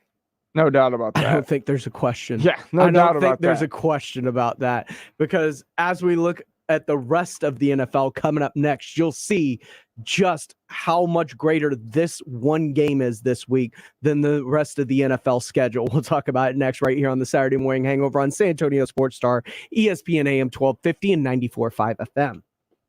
San Antonio Sports Star Pro Football Pick'em. Online at sasportsstar.com. Can you pick the perfect matchups all season long? If so, you could win $50,000. Weekly winners score gift cards to Pinkerton's Barbecue and the Mellow Mushroom. For official contest rules and to play, visit sasportsstar.com. Must be at least 21 years old to play this nationwide contest. One winner will be selected at the end of the season. The Pro Football Challenge from San Antonio Sports Star, ESPN 1250 and 94.5 FM. 'Twas the season of cheer and joy filled the town, except for Scrooge with his perma-frown. The gift of a Peloton bike touched his soul without doubt. When your workout's a joy, it's a joy to work out. This Black Friday, get the original Peloton bike at our best holiday price ever, $1,495. All access membership separate. Terms apply. See website for details. I struggled with symptoms like frequent gas and stomach pain for years. I was bloated all the time with daily diarrhea. At first, I thought it was what I was eating. I kept thinking it was stomach issues. So I did my research and talked to my doctor, and we finally uncovered the truth. It was actually EPI. Exocrine pancreatic insufficiency, or EPI, is a condition where your pancreas is unable to help break down your food. It can lead to symptoms like diarrhea, gas, bloating, stomach pain, unexplained weight loss, and oily stools. And EPI symptoms can be confused with those of other common digestive conditions like irritable bowel syndrome, Crohn's, and celiac disease. So getting to the right diagnosis meant being more open with my doctor about the severity of my symptoms and how often they were happening. But there's good news. EPI is manageable, so don't wait any longer. Use the symptom checker at identifyepi.com and schedule a visit or call with your doctor to ask, could I have EPI? Sponsored by AbbVie. You love Zoom for video meetings? Now, choose Zoom to power your phone communications too. Zoom Phone works seamlessly within the Zoom app as your business phone system. Zoom Phone's secure HD audio and enterprise-grade reliability keep you connected to your teams and your customers. And it's easy to use on mobile, desktop, or desk phone. Empower your workforce with Zoom Phone. Zoom, how the world connects. Guys, stop what you're doing. Give me a few seconds of your time and let me give you a piece of advice that will change your love life forever. Have you noticed you've been losing a little pep in your step? Has your lady friend asked you, is everything okay? Do you find yourself having trouble rising for the occasion? Do you stress out before that special moment and wonder, is it gonna work? Guys, I'm gonna let you in on a big secret. You don't ever have to worry again. The Mojo Male Enhancement Formula has you covered. Mojo is the 100% guaranteed male enhancement formula that guarantees lasting success, if you know what I mean. The Mojo Male Enhancement Formula is safe, natural, and effective every single time, guaranteed. Mojo is available in a fast-acting spray and a quick-action capsule. Do yourself and her a favor and call Pure Line Nutrition in San Antonio today. They'll get you set up for success. Call 210-494-2210. That number again is 210-494-2210. Mojo Male Enhancement, only available at Pure Line Nutrition.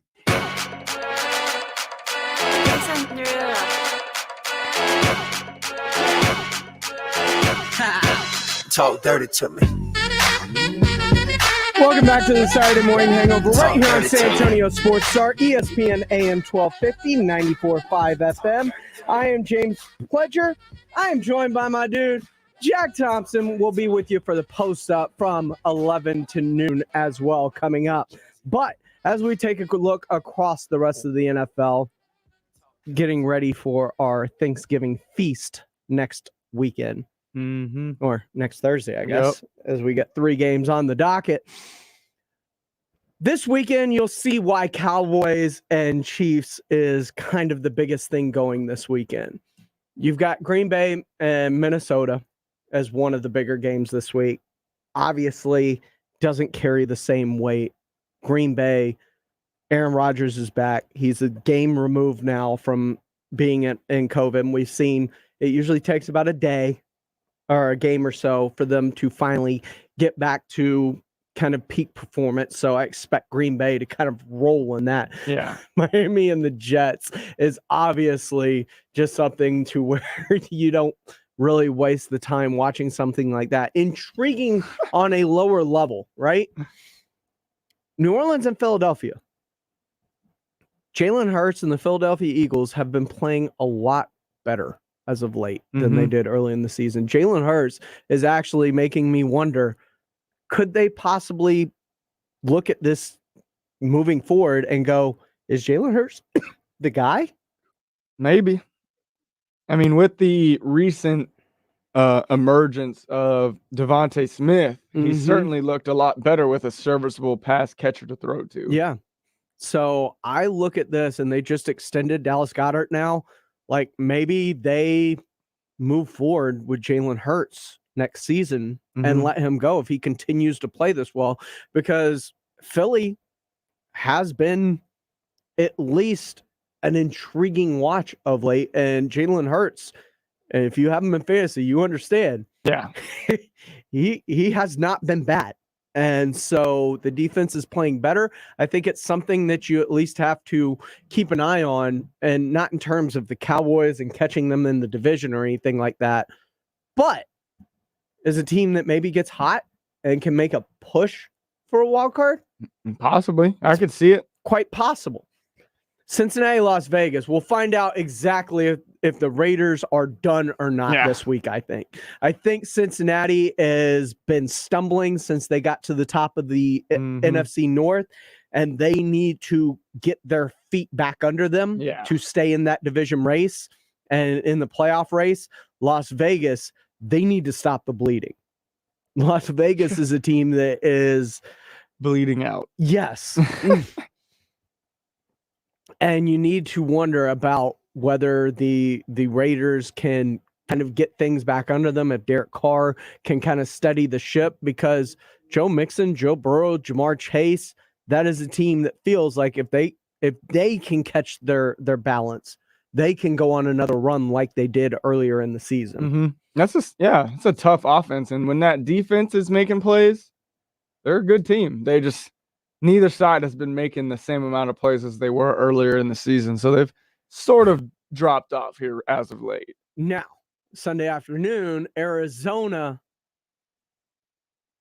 while they're not in any dire straits at 8-2, and the rest of the division also slipping around them, they do in terms of fighting for the number one seed, getting healthy. Win. They need to. I mean, and it's not just win. They need to look good again. Yeah. Right? Like, that's a team that needs to get things going in the right direction, because it feels like it's trending in the wrong direction for them without DeAndre, without Kyler. JJ Watt is now gone for the season.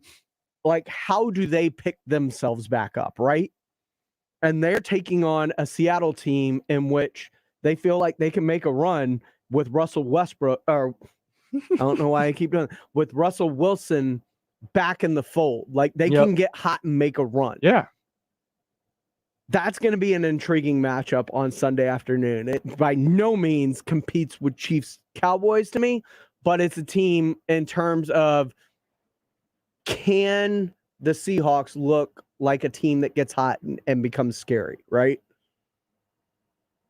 Can Arizona look like the team they look like earlier in the year? Can they get healthy? Will Kyler play? Will Hop? They need Nuke. I think they need Kyler. Well, yeah, they absolutely need Kyler. But even with Kyler, I still don't think that's enough. They need both of them, because AJ Green without D-Hop hasn't done anything. And the only serviceable pass catcher they've had has been Christian Kirk. And then Sunday night, you get the Pittsburgh Steelers taking on the Los Angeles Chargers as two teams kind of sputtering their wheels. News in that game is Ben Roethlisberger did clear protocols and will be available for Sunday night when the Steelers take on the Chargers. So Big Ben back in the fold against a challenger to them in the AFC playoffs picture. I think that's going to be a really big game for both teams. Yeah, I do too, because the Chargers got to start looking right, man. They've been such a roller coaster team. It's one week they're killing it, and the next week they can't move the ball or score at all. So if they want to make some sort of playoff run themselves, they got to start getting right. And there is a potential that Joey Bosa could be available for that game if he passes the protocols after being in close contact earlier this week. So, I mean, both teams dealing with COVID issues. Steelers getting Big Ben back, that is huge for them. We'll need to keep an eye on what happens with the Joey Bosa situation as we move forward towards that game tomorrow night at 7:20 on NBC. Finally, Monday night, Giants-Buccaneers. The Buccaneers need to get right. They have not looked good lately. They have dropped 2 straight. Yeah. After starting the season at 7-1, they're now 6-3. Although they are at home, this is a home game. Tampa Bay is undefeated in Tampa so far this season. To quote Bruce Arians, "There's the dumb team." It's a dumb team, but it is also a very hurt team. There's been no Gronk since early in the season, right? You've been without Antonio Brown, who now has the Vax card drama hanging over his head. You've been without Godwin. You've been without, you've been down multiple weapons. I thought that's why they got Tom Brady. What do you mean? So if they drop a guy that Tom can keep it going. Dropping a guy. I thought that's why they got Tom. But when you drop 3 and 4 guys, that becomes a tougher fix, right? It's not like, sure, Gronk had a great start, but they still have OJ Howard who could be very good. AB is Could he? I understand he was a first-round pick. I understand the potential there. But at some point, potential has to meet reality. And with OJ Howard, it doesn't seem like it's ever met reality. He never gets the targets, man. Like, he's had one game where he got substantial targets, and that was the game after Gronk went down, and he went off. He just never gets the targets. Tommy just doesn't like him. But it could be week 6 against Philly. He doesn't like him, or is it he's inconsistent? I mean, certainly he's inconsistent, but the targets he gets are inconsistent. So it's hard to know what he could be. But the targets could be a result of his ability to run a route correctly, right? Certainly, but the 1 week where he gets over 5 targets, sure, he goes for 6 catches, 60 yards, and a touchdown. But it's not like this is a Tom Brady thing. This was with Jameis Winston. This is throughout his entire career in the NFL. Yeah, but Jameis Winston was always a deep bomb thrower. OJ Howard's a dude that can threaten. Yeah, but they had Godwin and Mike Evans running all those deep routes, and they just had OJ Howard's taking up space in the middle, and that's obviously never where Jameis. Jameis was closing his eyes and just chunking it deep. I understand that 30 and 30, the inconsistency with his targets, but to me, there has to be a reason for that inconsistency with his targets because they OJ also Howard run a lot of 2 tight end sets with him and Brait. Yes. They did that in New England. I mean, Tom Brady is the king of 2 tight end sets. So it would make sense that this would be having Tom Brady, who is a dude that loves the tight end, would benefit OJ Howard, yet we still haven't seen it outside of one game benefit OJ Howard. And even when there's 2 tight end sets with Gronk, like OJ Howard's not on the field, he is yielding those snaps to Cameron Brait over himself. So this is not just a Tom Brady thing. No, I know. I'm just saying they got Tom Brady to fill in the holes. Yes. And as of late, he has not been able to fill in the holes. But I understand. That's all I was getting at. There have been a lot more holes, and Tom Brady is still just one man. Fair. I mean, much like Dak Prescott, the year that you had to trade midseason for Amari Cooper because you thought Dak can just fill in all the holes and Cole Beasley can be his number 1 receiver. That didn't work. Like, you need some playmakers, and they've obviously gone the complete other direction with that now, with the amount of playmakers that they've given Dak to surround himself with. But yes, all quarterbacks need at least somebody to throw the football to. Yeah, they've got 2 top 10 receivers. Godwin and Mike Evans have played basically every game this year. Godwin has not. Godwin's missed maybe 2 games. I think it's only been 1. Godwin. But it's Gronk, when they don't have Antonio Brown, suddenly they can't do anything. And he was supposed to be the number 3 guy. And he still is. But you got to remember, each receiver serves a purpose. And Antonio Brown's purpose is different. It's like taking Tyreek Hill away from the Chiefs offense. Like, sometimes the dude with the speed opens up the things for everybody else.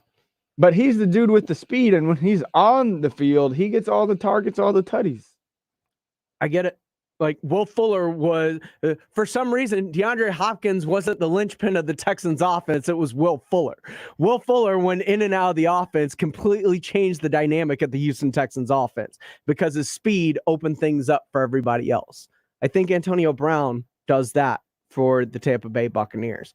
He is Jack Thompson. I am James Pledger. This is the Saturday Morning Hangover. Don't forget, coming up at 11 o'clock, don't go where you're at. Jack Thompson, myself, we're going to get you ready with the post-up for the rest of the NBA college basketball news. But as we get set to ride off into the sunset, we're going to get you set for the college hoops weekend as There's some big matchups this weekend. Oh, yeah. Not as big as last weekend, No, obviously. Definitely not. But that weekend also fell flat. Thank you, Texas, Drew for Timmy. making that entire weekend a mess for Texas, not just with the football team, but also the basketball team. We'll see if teams can bounce back. Coming up here on the Saturday Morning Hangover on San Antonio Sports Star, ESPN AM 1250 and 94.5 FM. The college football tradition lives here with in-depth analysis and breakdowns from our team during the week of the Aggies, the Longhorns, UTSA, and more. Catch the gridiron action on Saturdays with live play-by-play from around the country. Bowl season. Let's go! The college football playoff and the national championship comes to life right here. Love it! On San Antonio Sports Star, ESPN 1250 and 94.5 FM. Jason Minix here for Garageization. You've heard me tell you about their shelving, overhead racks, and storage systems to make your garage functional for the entire family. If you have issues with your garage, call 210-664-4494. Have them come out and give you a free consultation. Garageization couldn't be a better choice. A veteran family-owned and operated business for more than a decade. Give them a call at 210-664-4494 or go to the website garageorganizationsanantonio.com. Panera believes in saying yes. Yes to clean, fresh ingredients. Yes to the new chicken sausage and pepperoni flatbread topped with rich mozzarella. Yes to delicious mac and cheese. Yes to putting it on a sandwich, creating the grilled mac and cheese sandwich. And yes to impromptu road trips to Sandwich, Illinois. Because that's living life to the flavor fullest. Get $1 delivery when you order on our app. Panera. Live your yes. Pricing and product availability may vary. Visit PaneraBread.com. If you're with Verizon, AT&T, or T-Mobile, you're paying too much. Switching to Pure Talk saves the average family over $800 a year. From your cell phone, dial pound 250 and say half off, and you'll save 50% off your first month. Would you like a cleaning product that can be used in the garage, the laundry, and the kitchen, and save space in your cabinet? Hi, I'm Bruce Fabrizio, inventor of Simple Green. To learn more, visit us at simplegreen.com. Simple Green. Alamo Water Softeners is having a Black Friday special until November 27th. Purchase one of their bundles between today and November 27th and receive a free 1-year tune-up on your water softener and a free water heater flush. Jason Minix here. Alamo Water Softeners has water treatment bundles with special pricing to give your home the highest quality water treatment, and they're offering 0% financing for 2 years with approved credit. Discover the Alamo Water Softeners difference at alamowatersofteners.com.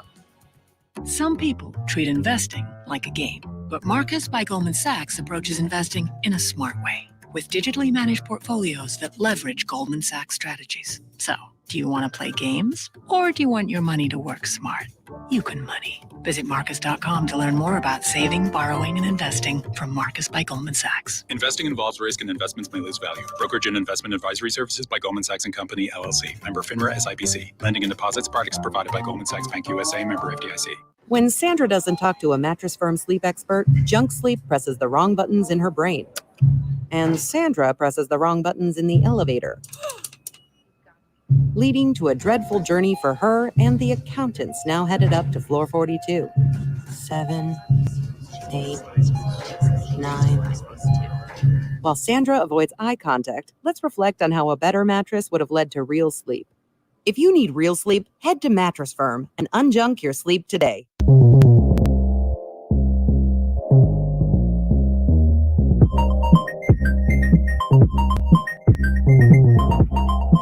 Welcome back into the Saturday Morning Hangover right here on San Antonio Sports Star, ESPN AM 1250, 94.5 FM. I am James Pledger. I'm joined by my man Jack Thompson as we get you set for the post-up coming up here at the top of the hour. But before we do, we're going to take a look at some college basketball action as we get you set for the weekend. Jack is very excited about today's slate of games. Yes, some very good games to watch today. Starting right after the post-up, actually. Oh. You can tune right into Villanova, number 7 versus number 17, Tennessee, for the Cheez-Its Hall of Fame tip-off. No, that'll be a great game. No Jaden Springer anymore out in Tennessee. No Jaden Springer, but there's a name. His name is Kennedy Chandler. He probably is the best point guard that will be coming into this draft. absolutely a kid to watch. This kid is very electric. Yes, absolute lottery pick. And then Villanova returns all of their stars from last year. Jalen Samuels, Justin Moore, and what's his name? You know, that dude. He was hurt all last season. That's why I can't remember his name. Colin Gillespie back. That's a very formidable team. They're sitting at number 5 solely because they lost to a very, very good Kansas team. And it's a team that you expect with Villanova to be there when it comes tournament. Yeah, that's an Elite 8 Final Four team for sure. That's a very solid team. Also, Big 12 game, we've got number 9 Baylor against unranked Stanford, who will soon be ranked. Exactly. Very good team behind freshman star out of Dallas, Harrison Ingram. If you don't know who this kid is, former 5-star, one of the stars for the FIBA U19 Team USA. Very smart, cerebral sort of point forward that can really just do it all. I mean, he's leading them as a freshman in points, rebounds, and assists through their first 4 games. That is incredibly impressive. And other Big 12 games, of course, you got Texas looking to bounce back after that loss to Gonzaga up in Spokane last week as they get set to take on San Jose State this afternoon, while the Texas Tech Bears look to remain unbeaten in Mark Adams' first. With Terrence Shannon coming back this weekend. As they take on the Incarnate Word Cardinals. Oh, that's going to be the Incarnate Word Cardinals just lost to, I believe, a Division II or a Division III team. So, and that is a team that's about to go into the WAC. Yeah, good luck with that. And at 3:00, you get the Purdue Boilermakers facing the North Carolina Tar Heels in the second half of this Cheez-Its Hall of Fame tip-off. And if you don't know it's tournament about time, baby. The Purdue Boilermakers, this is a team to freaking watch all the way down to the national championship. They have 2 of the best returning bigs in the nation in Trevion Williams and Zach Edey. And if you don't know who Zach Edey is, you won't miss him on the court on account of him being 7'3" monster. This dude is an absolute monster. And on top of that, they may have one of the most slept on players in all of college basketball in Jaden Ivey, who is baby Ja Morant. I am looking at the slate of games on Monday, and it starts off 1:00 in the afternoon. The Texas A&M Aggies taking on Wisconsin. I think that's going to be a fun game to watch. Texas A&M Aggies been playing some pretty solid basketball, man. It's a good team. This it's a fun is their team first to watch. test. Oh yeah, first test. This is their first test. It's a lot of teams. You know, they always start with the bye games to begin with. Ooey pooies. Yeah, the ooey pooies. The who did we just face? We faced A&M Corpus Christi. Yeah, we faced, some lower D1 teams. This is absolutely our first test. This is the first test, but also Monday afternoon, 3:30 on ESPN2.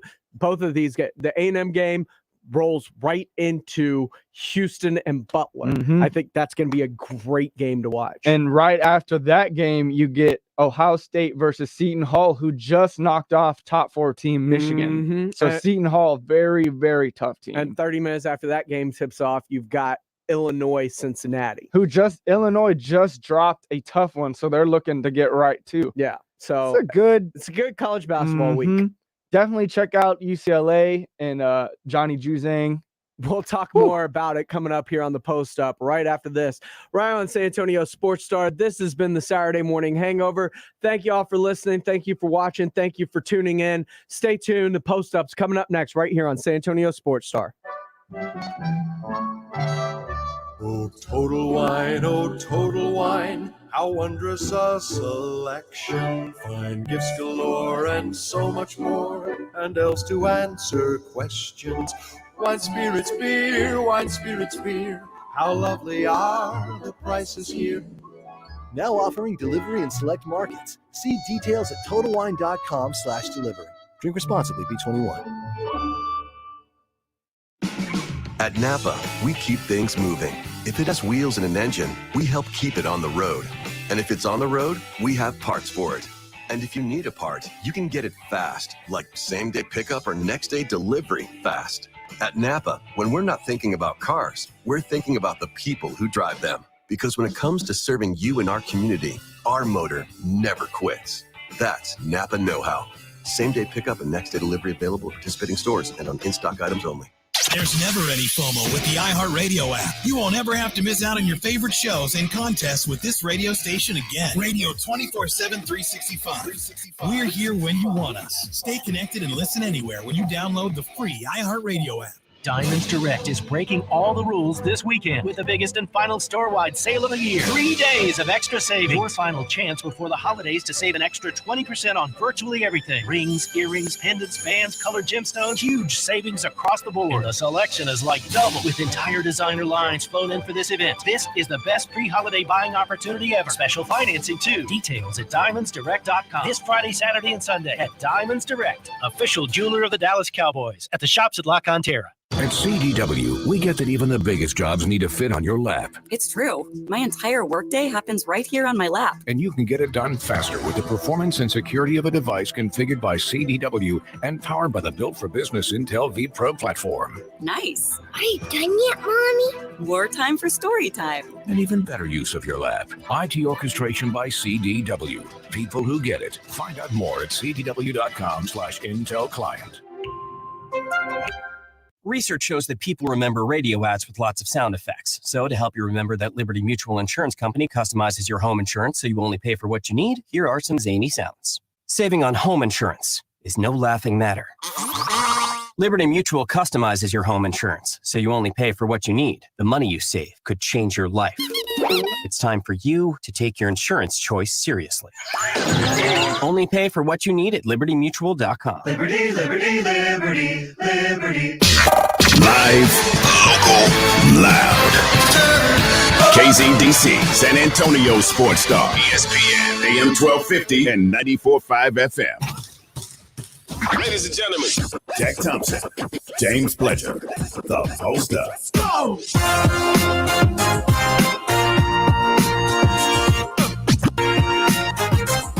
Woo! Let's go! This is The Post Up. I am Jack Thompson, my main man behind the glass, keeping us with the vibes. Got James Pledger. Man, basketball is now in the full swing of things. We've got a couple weeks under our belt in the NBA and college basketball, and it has not been disappointing whatsoever. I don't know about you, but I am now falling deeply into basketball mode. Still love me some football, college football winding down. NFL, we're still barely over halfway, but as soon as that ball is tipped, man, I fall straight into basketball heaven, and it has not let me down thus far, I gotta say.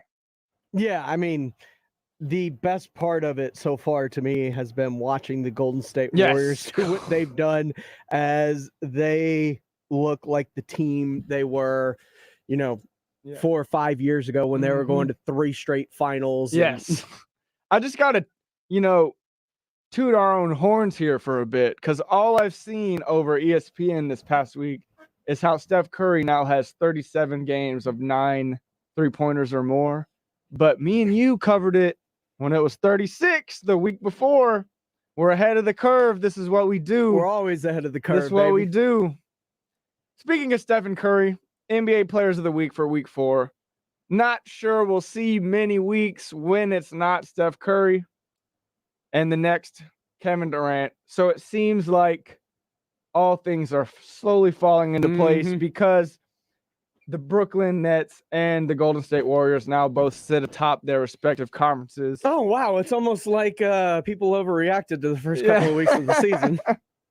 The Nets at 12-5, the Warriors at a pretty 14-3. The calls that weren't going James Harden's way. It's like we almost overreacted that he wasn't playing as well as he had been, and needed to adjust. He was obviously going to figure it out. I mean, there was literally no question in my mind that one of the greatest offensive players in the history of the NBA was going to figure out how to get the ball in the bucket. We've said it for years now. James Harden game was never about drawing fouls. No. He just found a way to exploit the rules. He just found a way to take 15 free throws a game. Yeah. And when you're money from the stripe, why wouldn't you do that? Exactly. Looking at the rest of the conferences, everything's, starting to fall back to normal. We've got the East, Brooklyn, Miami, Chicago. Washington's still up there, but they have dropped from 1 to 4 in a matter of a day. Charlotte, Philly, and then playing tournament, you got the Knicks, Cleveland, who has been on a massive descend and will soon be out of this mix. And I assume that Toronto or Atlanta will take their place. Boston has been riding the ship as of late, playing their way from the outside looking in into the 9-spot playing tournament, and only a game back from being in the 6th spot in the East. And then what's the strangest thing is Milwaukee Bucks still sitting at 10. Yep. 8-8. That's weird, right? It's very weird. I really of the struggle things that to understand. Don't make sense at the beginning of the year, that's the biggest thing, right? Yes, absolutely. Even more so than the Atlanta Hawks, who are just behind them. Yes, that's absolutely. But a lot of that is, Chris Middleton has only played half the games, as well as Drew Holiday has missed some time as well. They brought in Grayson Allen, who has been a great addition to this team. But yeah, it's been a tough start for the defending champs. I expect them to championship hangover? Certainly championship hangover. I could certainly see that. But I expect them to right the ship down the stretch. This is a very good team. It's going to be about health for them for sure. But everything seems to be basically falling back into normal. We move over to the West, and I would say this is even more normal. Warriors up the top. Like I predicted. Used to that. Right behind them, just a game and a half back, Phoenix Suns have won 10 straight and are surging. That team looks really good. They brought everybody back. That's what we expected. The only thing we expected was for them to get better, with Devin Booker and Ayton taking another step forward. Well, they are missing one key component that was very instrumental to them last year. And that is? Spacing on his name already, but blew out his knee in the finals. Sarge? No, not Sarge. Dario Saric? Yeah, Dario Saric. Yeah, he blew out his knee. And if they can get him back and he's serviceable, that's a great addition. He's not expected back just because of the timing of when he tore his ACL. Like, he tore it in the finals. There's no thought that he's going to be ready for this season at all. Utah coming in at 3rd. Dallas, Denver, Clippers are the top 6. Clippers, kind of a revelation. No Kawhi Leonard, but my sleeper pick for the MVP, Paul George, has been absolutely hooping. My sleeper Not pick. quite as well as yours. My sleeper pick for the NBA Finals, or for the NBA MVP, and DeMar DeRozan, killing it. By the way, when did he learn to shoot threes? I think it's all about playing in that fast-paced offense and getting into rhythm. A little hard to shoot threes when you're walking the ball up the court. But if you're jogging down in rhythm and you can step into a three, it's a much easier shot to make. Then you got in the play-in tournament, Memphis, Portland, Lakers, and the Oklahoma City Thunder have been a very tough out. But I think that Minnesota probably overtakes them. Gets more footing. Karl Anthony Towns, Anthony Edwards, D'Lo. It's a tough three. Ant's been playing. The Ant-Man has been killing it. The Ant-Man is a tough out for anybody for sure. But everything's sort of falling back into place standings wise. There will definitely be more jostling, but this is probably what we're looking at now is probably who will be in the playoffs. There's a lot of bottom feeders in the league this year. San Antonio Spurs, thankfully being one of them, because if we want to be what we want to be, you need your Ant, you need your Cat, you need your Kevin Durant, you need your star. Yeah, and we've seen summers past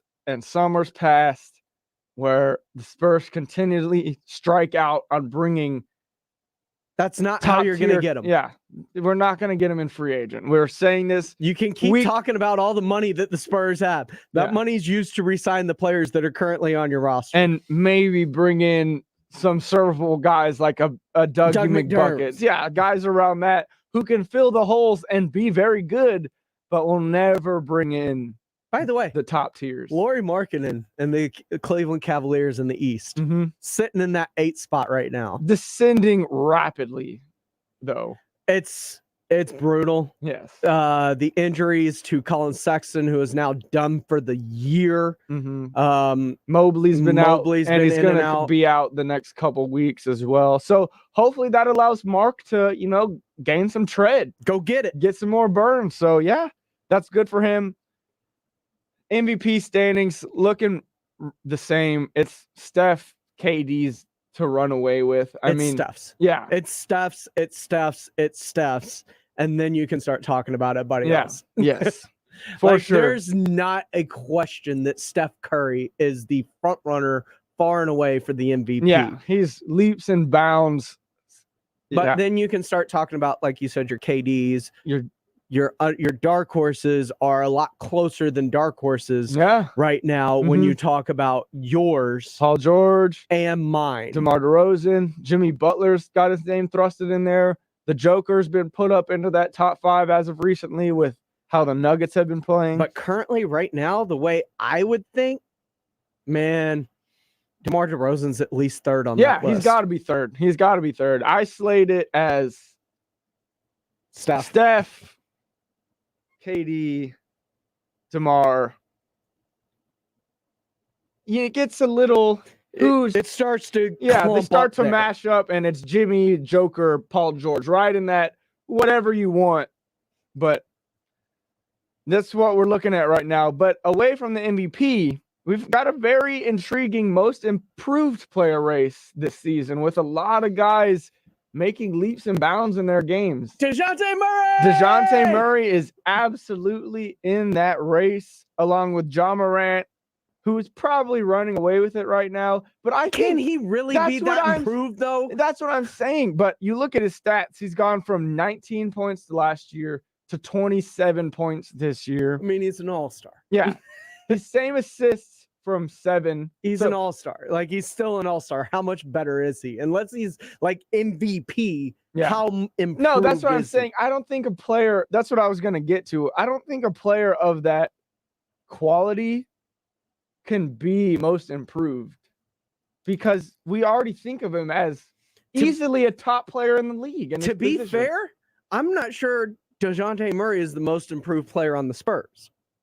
Well, yeah. You can make an argument that Yak has been the most improved player on the Devin Spurs Vassell. roster. He's doubled everything in his.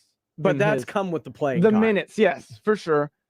Outside of DeJounte Murray and John Morant, there are 2 close ones. We've got Miles Bridges has exponentially grown from 13 points to 21 points this year. After securing the bag, by the way. Hey, sometimes the bag brings buckets, And then Tyler Hero could also win most improved from 15 to 22 points. 100% agree with that. He has gone from a role player on that Heat team to a necessity, game in and game out. He has been incredible this arguably season. The 3rd best player on that team. And he's bulked up. Oh, too. yeah. Gotten buff, had a kid.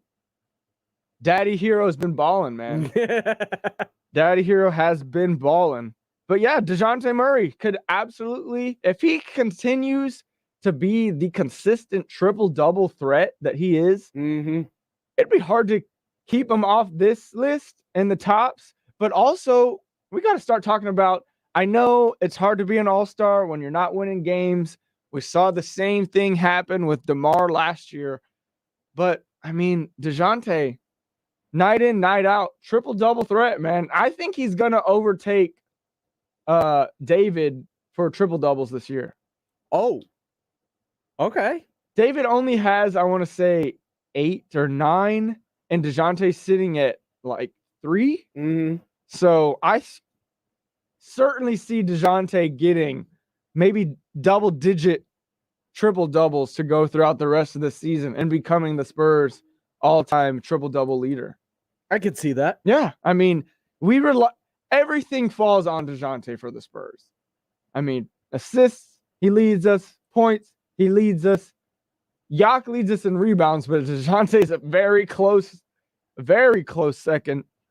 So yeah, DeJounte's game. We have seen who the dude is for the Spurs, the closer, and it's been DeJounte, and he has not let us down. I mean, he's been absolutely balling, and I love to see what he has brought to the table. Yeah, and the case is being made for him to be the most improved player by the way that he's played.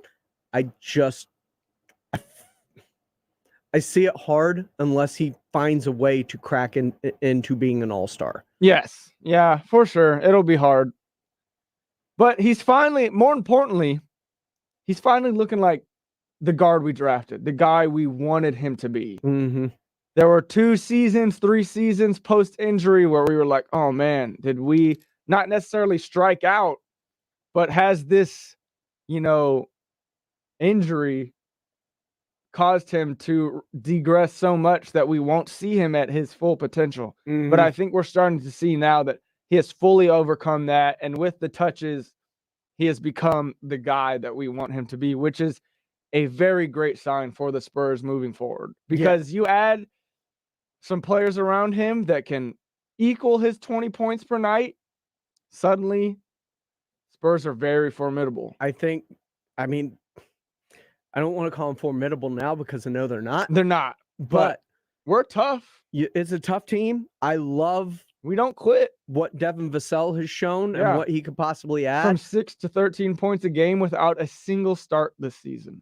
I love what I'm seeing from Josh Primo so far in the G League to this point. And I think Keldon Johnson still has another step or two within him. Absolutely, yeah.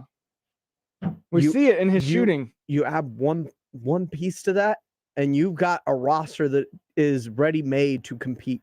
Oh, yes. And we will because it's got the pieces around it with like Doug McDermott and Yak. I think they are this close. Yeah. But don't mess that up. Cannot mess it up for sure. We'll be right back with some Spurs talk and get into some college basketball talk in terms of who the Spurs should be keeping their eye on throughout this year. Because, I mean, we're sitting at the 4th worst team in the NBA right now. So it's time to start, looking at that draft, because that will absolutely be the highlight of the Spurs season. With that being said, this is the San Antonio Sports Star, ESPN AM 1250, 94.5 FM. Always check us all out on the go at sasportstar.com. I'm Jack Thompson. That's James Pledger. We will be right back.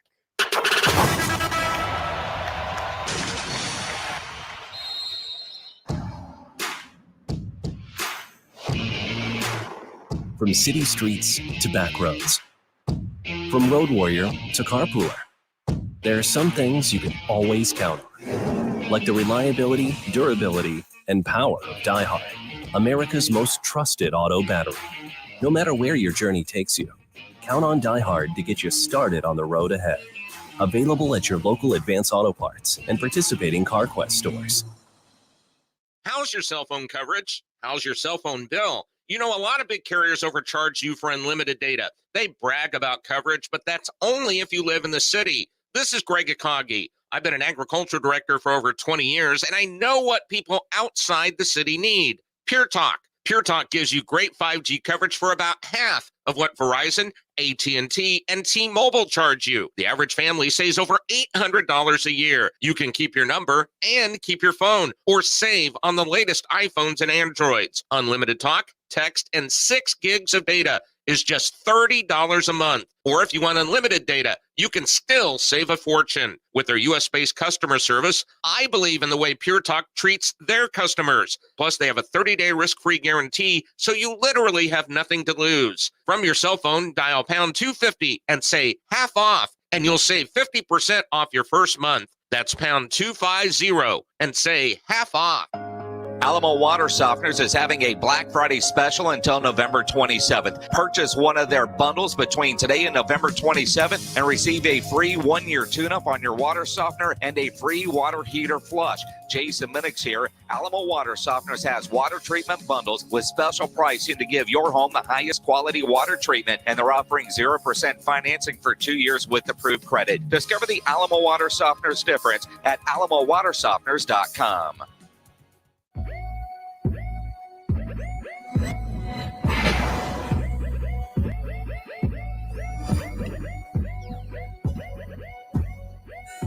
Welcome back, y'all.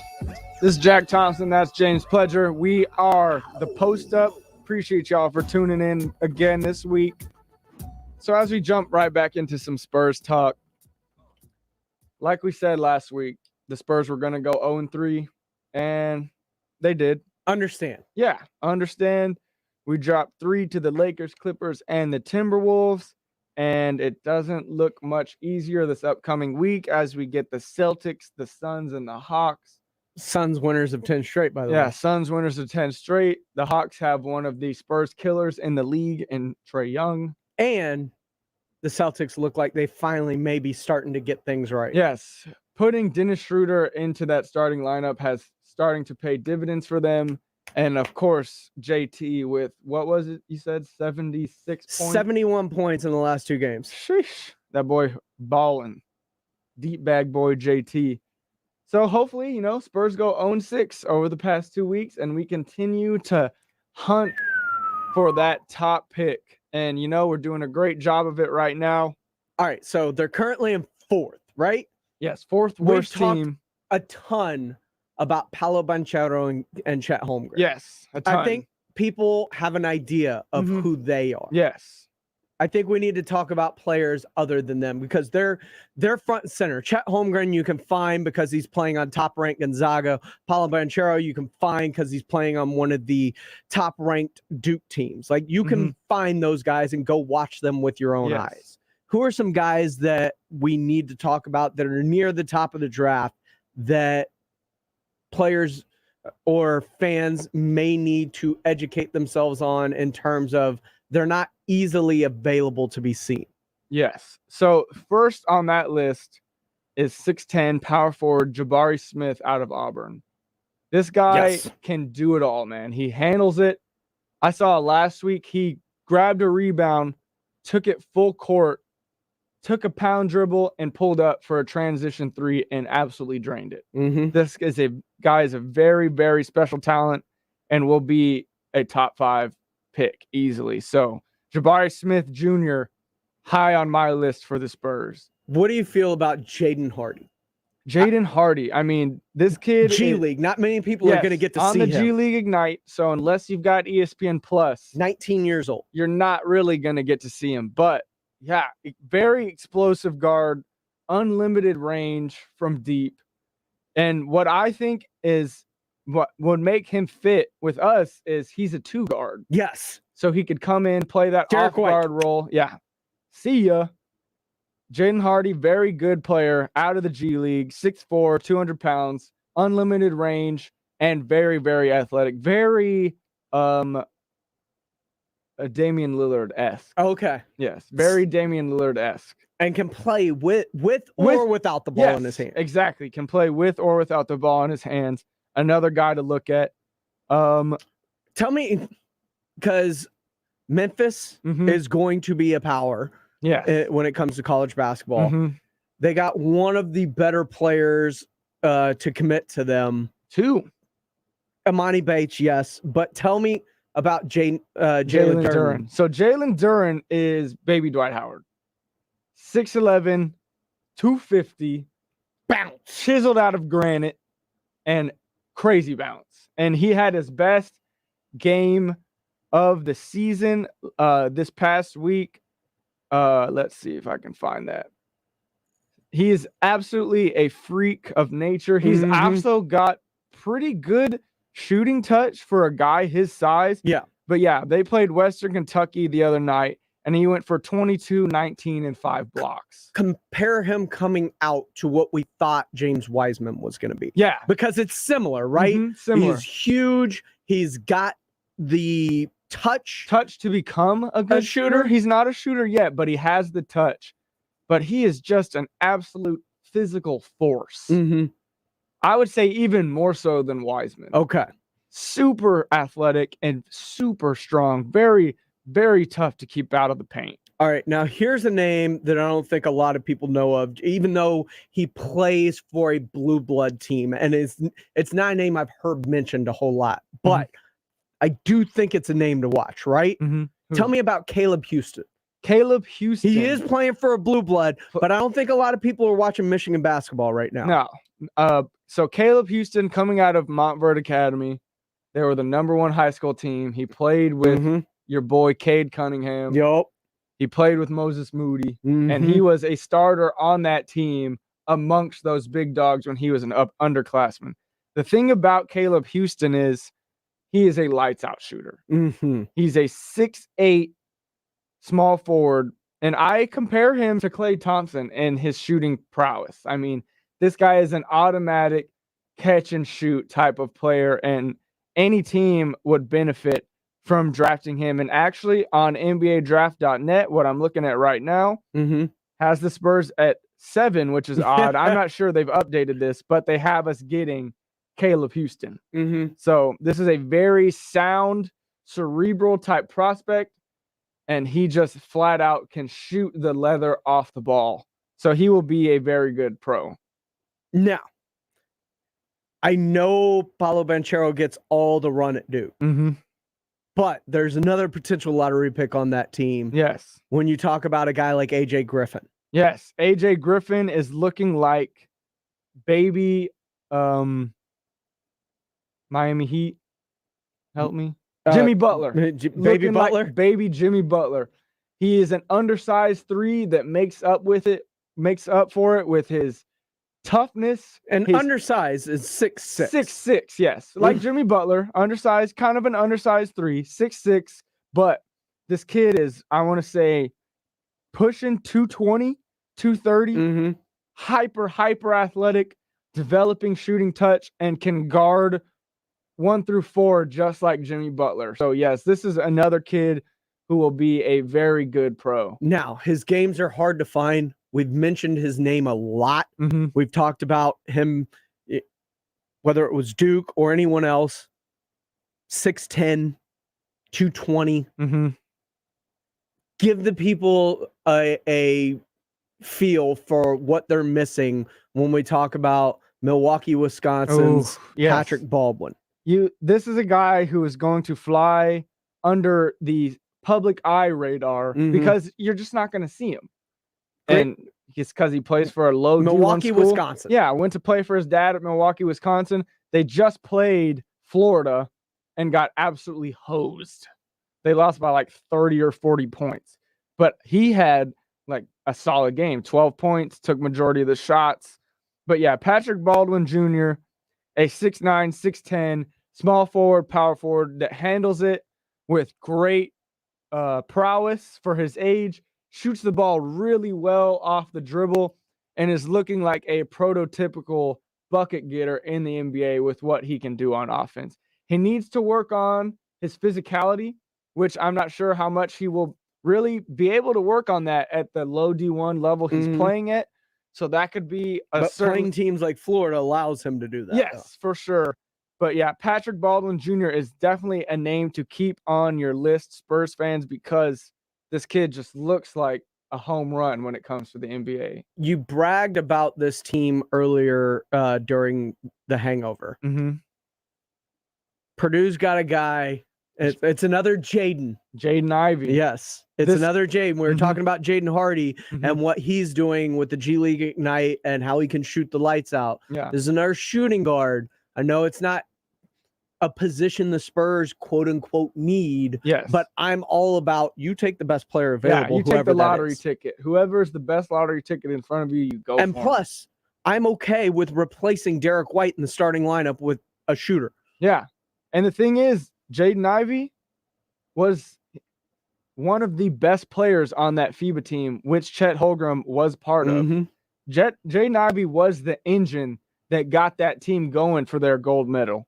He is 6'4", 200-pound shooting guard. Well, I would say he's really a combo guard because he plays a lot of point too. Out of Purdue, and his closest comparison would be Ja Morant. Hyper athletic, insane body control around the rim when it comes to finishing, and just really, he just knows how to get it done. So this weekend, Purdue plays North Carolina. That's actually today. They play North Carolina at 3:00. Yep. Tune in to watch Jaden Ivey play because this kid is electric and is going to put on a show every time he gets on the court. Am I missing anybody? The only one I would say that the Spurs could be looking at would be Imani Bates. We haven't talked about him. This guy is one of the most heralded high school recruits in the last decade, comparing to Zion, Julius Randle, guys of that caliber. He's at Memphis with Jalen Duren, who we talked about, baby Dwight Howard. And Imani Bates is looking sort of like a baby Kevin Durant. It's not going to be as tall, but his skill set is a lot the same. Incredible shooter off the dribble. He's playing a lot of almost like lead guard for this Memphis team to improve his assist ability and just getting teams into their offense rather than just scoring. So he is absolutely another player to watch because he is going to be a great pro when it comes to more space for him to operate. This guy will be a bucket getter in the NBA for sure. And that really, I mean, in terms of who the Spurs will be looking at where we're drafting, Man, we gave you about 10 names. Yeah, so anywhere within the top 10. Yes. It's a lot of good players out there. And I mean, earlier we talked about in the Hangover, we talked about the point guard from Tennessee, Kennedy Chandler.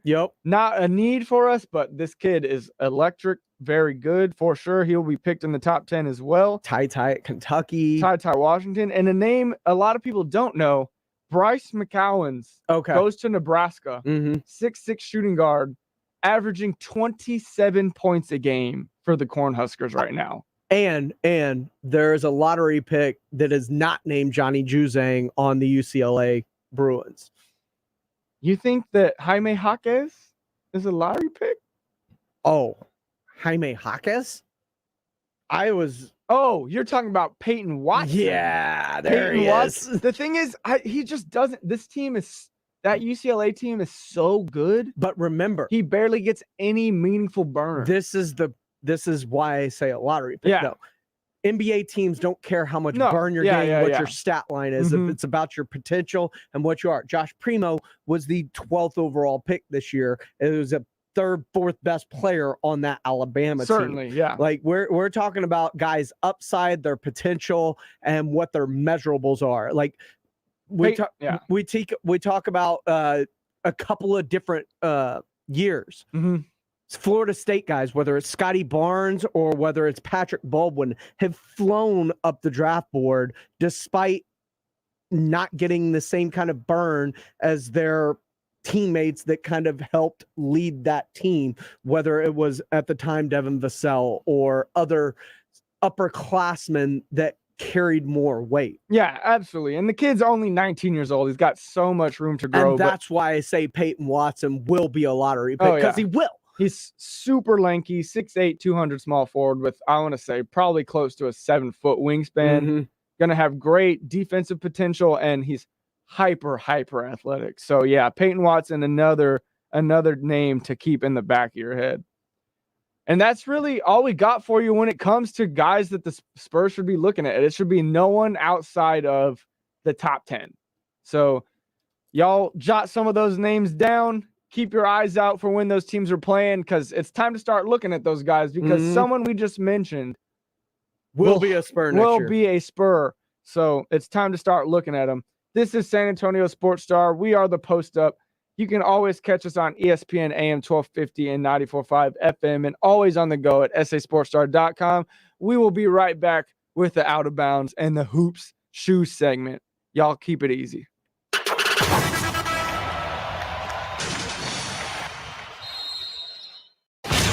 Every football season, history is made. Prescott walks the dog.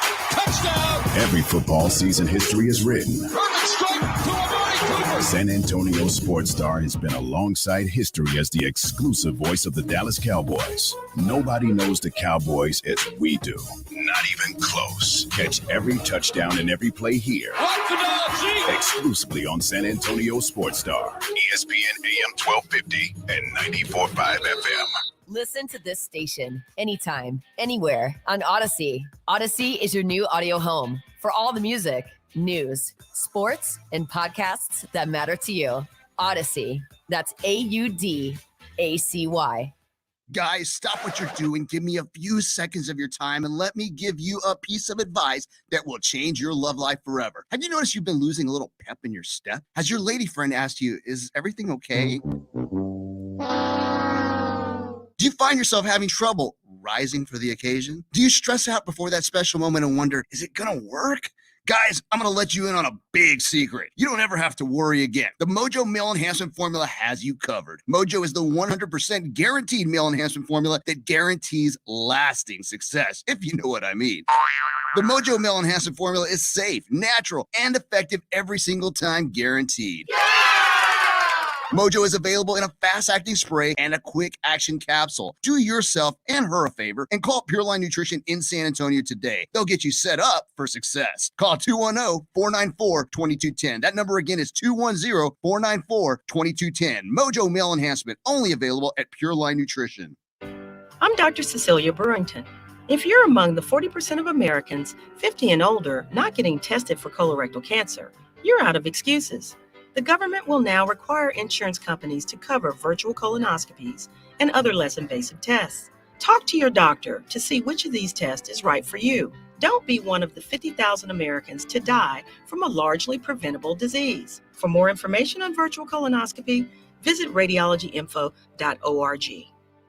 In war, there will always be casualties. Join us and find out how your donation can make a difference in the lives of our wounded warriors and their families at USO.org. The USO, until everyone comes home.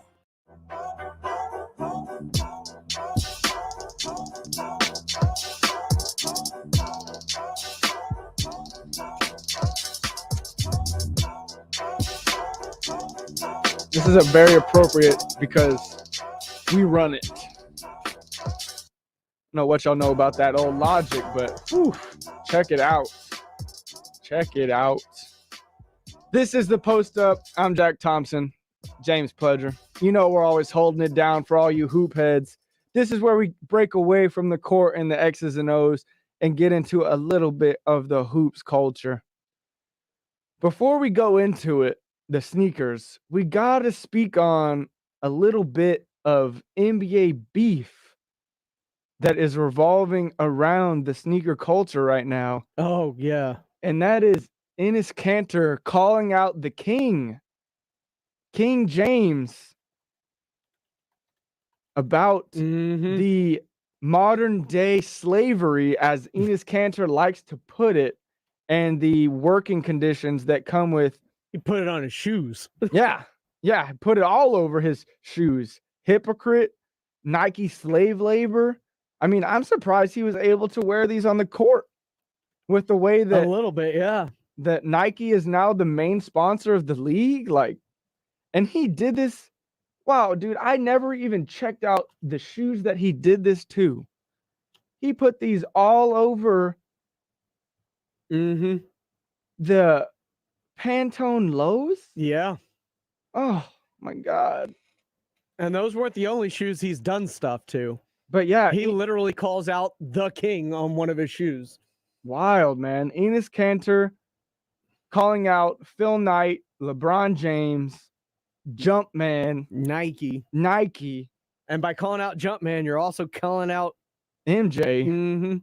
I mean, he's calling out these shoe companies for the labor conditions and the wages that these manufacturers are giving to the people that create the shoes that we wear every day, and is saying that LeBron's energy is not geared towards the right thing.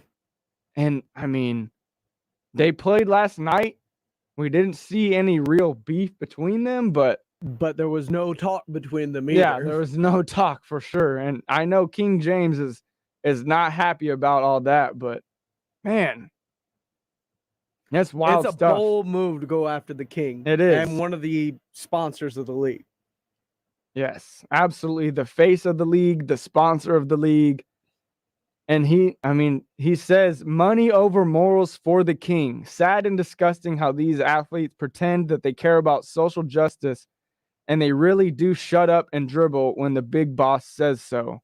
Educate yourself about slave labor that made your shoes, or is that just not part of your research? At King James.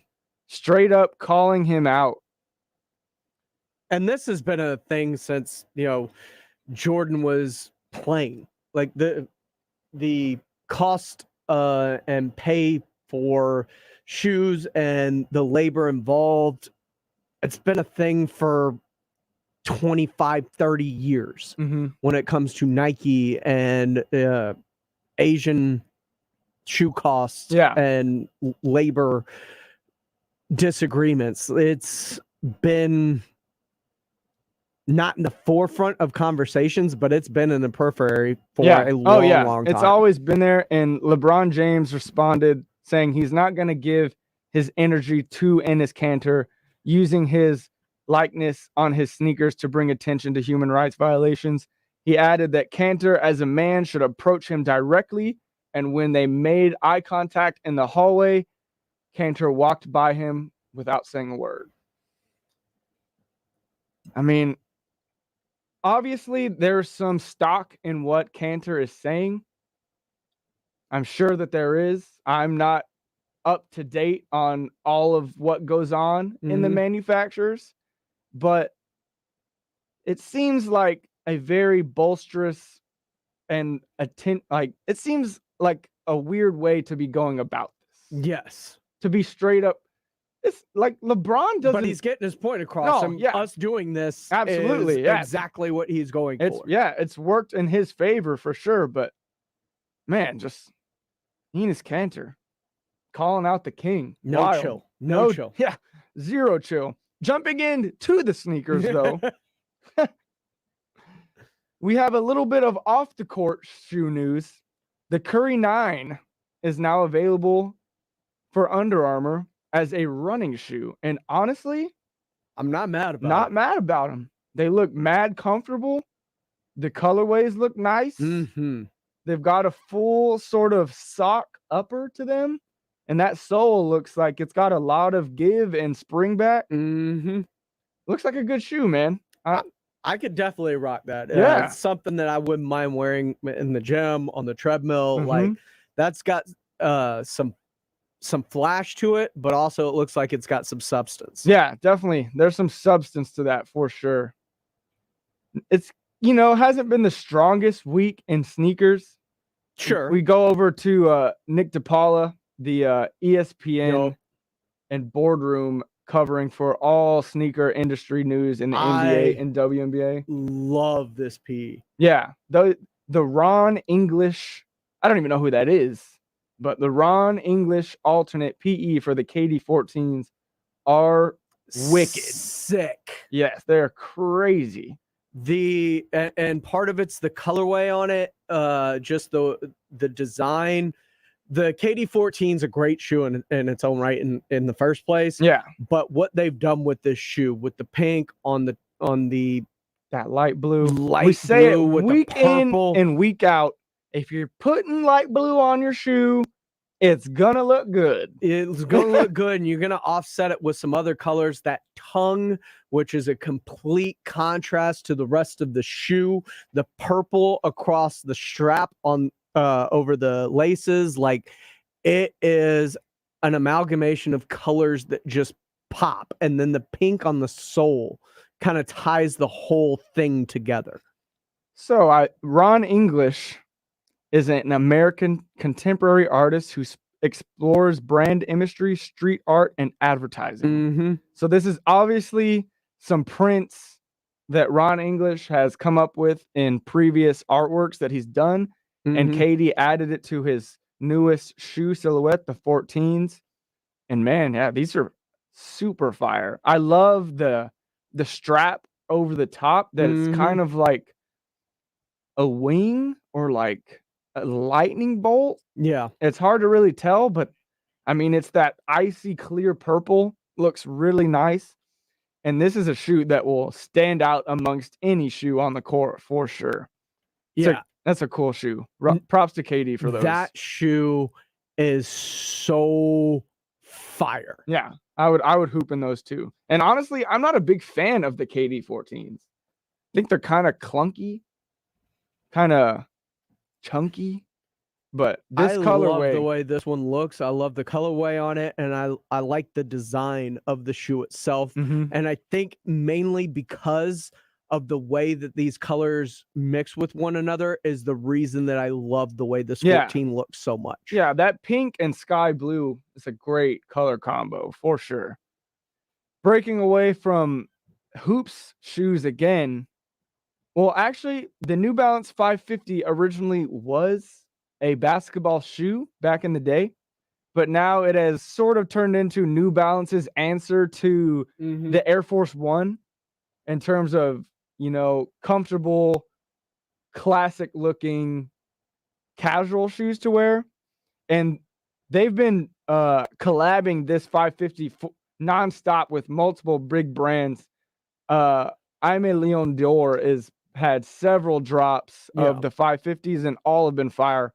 The newest one is Clutch Sports CEO Rich Paul and New Balance are doing a 550, and the Keldon Johnson's new. Keldon Johnson's new Clutch Sports management team. Rich Paul now has his own shoe coming out, and it's just a very clean, simple colorway, and I honestly really like them. Love the off-white cream look. Yeah. Contrasting with the black, and then you get the light blue in the midsole. It's just a very clean, good-looking shoe. I definitely would go for trying to get this shoe. I'm a big fan of the 550s. Haven't been able to get any of the collabs I've wanted to so far. So this is another one that I will certainly go for. Yeah, it's a good looking shoe. It looks like it go with a bunch of stuff. Yeah, it goes with everything. I wouldn't be mad about it. No, big fan of the shoe. And that's really all we got for y'all today when it comes to the hoops culture outside the game. Headlined by Enos just calling out the king blatantly. I'd love to see him talk to him face to face, man. I mean, I'm one that you can't talk about it. You got to be about it. Yeah. So if you're going to be, you know, blowing people up on Twitter, you got to be man enough to give it to him face to face too. So I'd love to hear Enos talk about this in the press and potentially talk about it to LeBron. So exactly. We'll see if that comes to fruition. But as of right now, we are the San Antonio Sports Star. I'm Jack Thompson. That's James Pledger. Always follow us on Twitter, Jack Thompson_33. And my main man is I Am Pledger. Give us a follow. We're always retweeting all the hoops culture y'all need to stay up to date with. This is San Antonio Sports Star, ESPN AM 1250, 94.5 FM, and always get us on the go at sasportstar.com. We'll be right back to close out the show.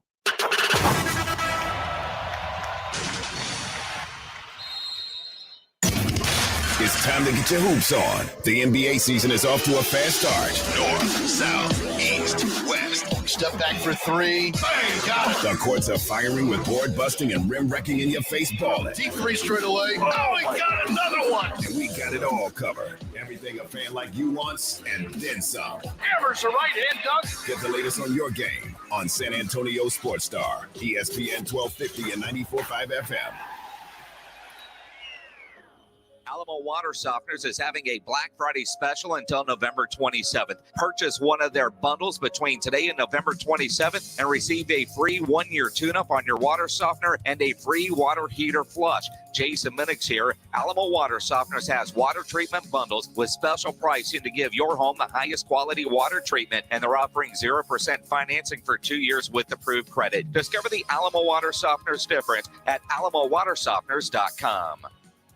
Fever is the leading symptom of COVID and the flu, and the only way to reliably detect fever is with an accurate thermometer. Be vigilant and be accurate with the Exergen Temporal Scanner, proven in more than 100 clinical studies. Don't rely on non-contact thermometers. They are proven to be inaccurate and will not reliably detect a fever that might mean COVID. Be sure to seek medical advice at the first sign of fever. Learn more at Exergen.com. When others treat your fries as an afterthought, all you're left with are cold, soggy fries. That's why Wendy's new fries are ones you won't forget, guaranteed to be hot and crispy, or we'll replace them. We're talking natural cut, skin-on fries, perfectly seasoned with a hint of sea salt. In fact, they're even preferred almost 2-to-1 over McDonald's. These are fries so hot and crispy, they beg a new question. What would you like with your fries? Try them today, only at Wendy's. Participating U.S. Wendy's. Taste preference based on a national taste test by an independent research company. Are you ready for Diamonds Direct's biggest and final store-wide sale of 2021? It's this weekend. 3 days of extra savings store-wide. I'm talking an extra 20% off all earrings, all bracelets, all bands, all pendants, all fashion jewelry. Virtually everything in every case is on sale. Lowest prices of the year. And your last chance for store-wide savings before Christmas. You can't miss this. This is the big one. Details at DiamondsDirect.com. Friday, Saturday, and Sunday only at Diamonds Direct. Official jeweler of the Dallas Cowboys. At the shops at La Cantera.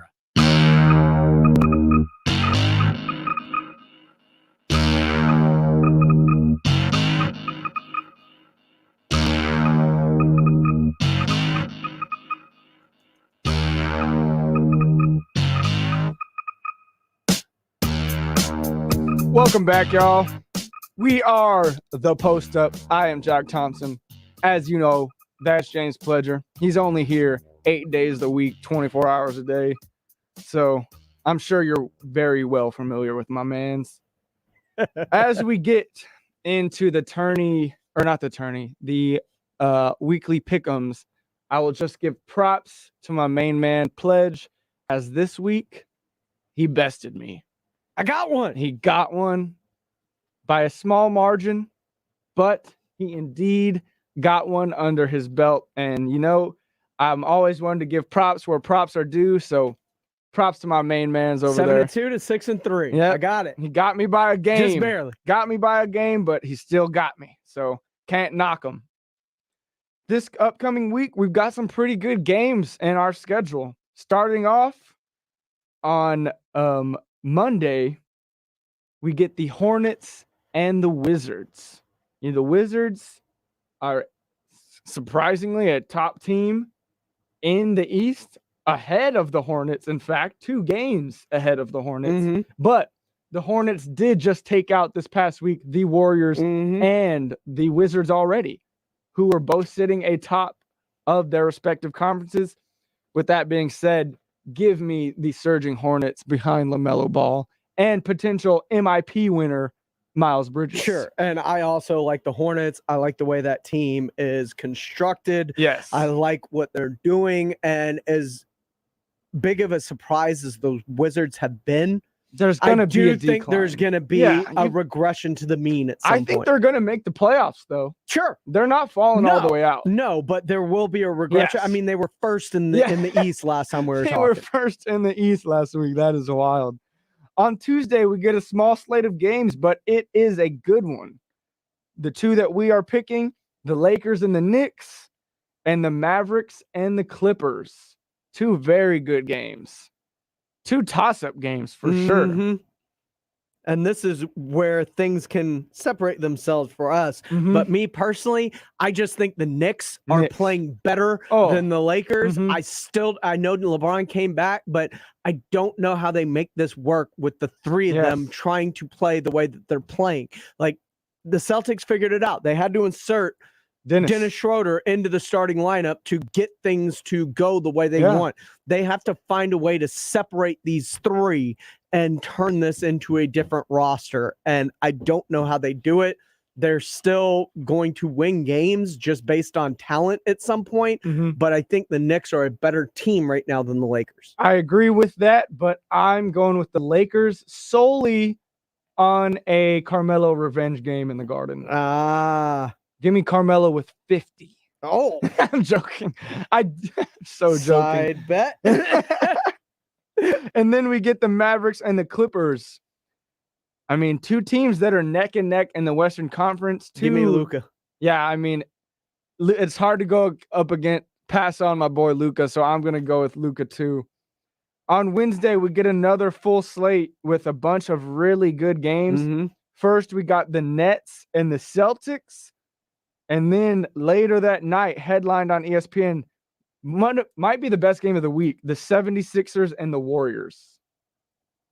Those are two teams that will not have answers for the opponent's leading player. But to start with the Nets and the Celtics. Something tells me we're both going Nets Warriors. Yeah, it's hard for me to go against the two respective best teams in the NBA. So, yeah, I think the Celtics the give Celtics the Nets are coming around. Yes. And they can definitely give them a run. Yes, but Jaylen Brown against the two of these teams, though. Seems dumb.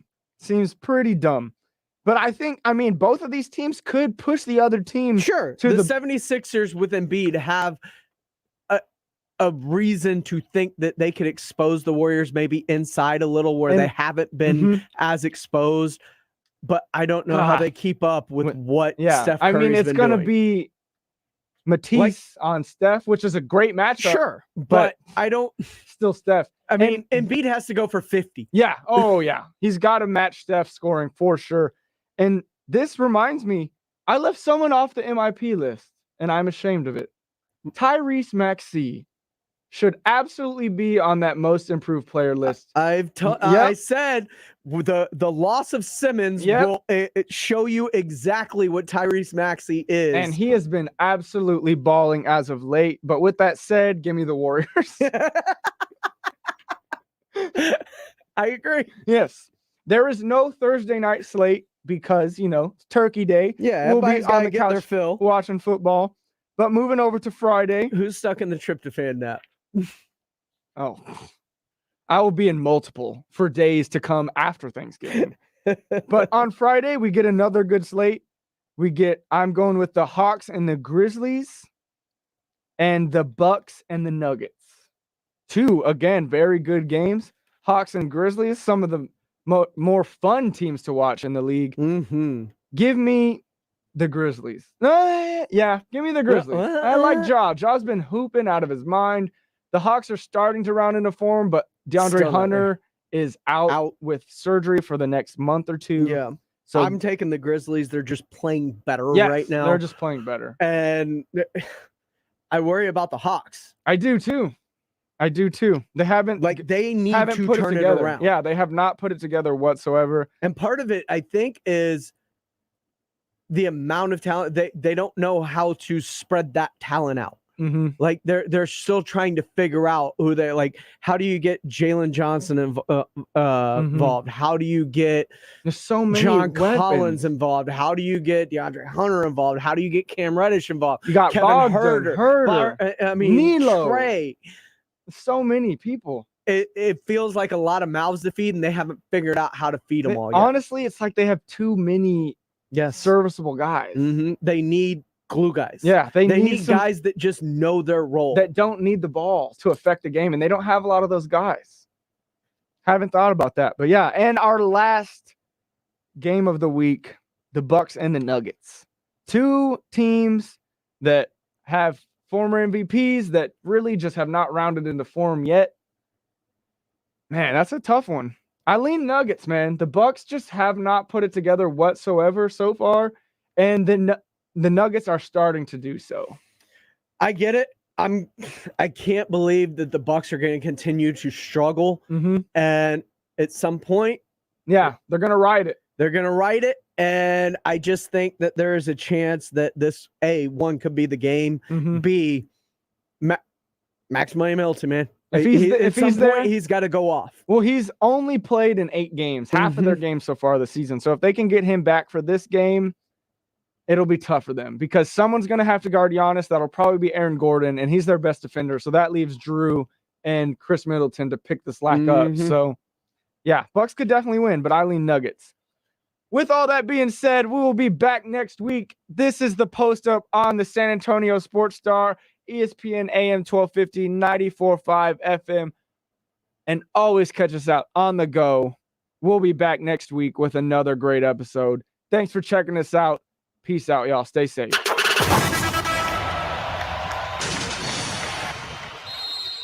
Listen to this station anytime, anywhere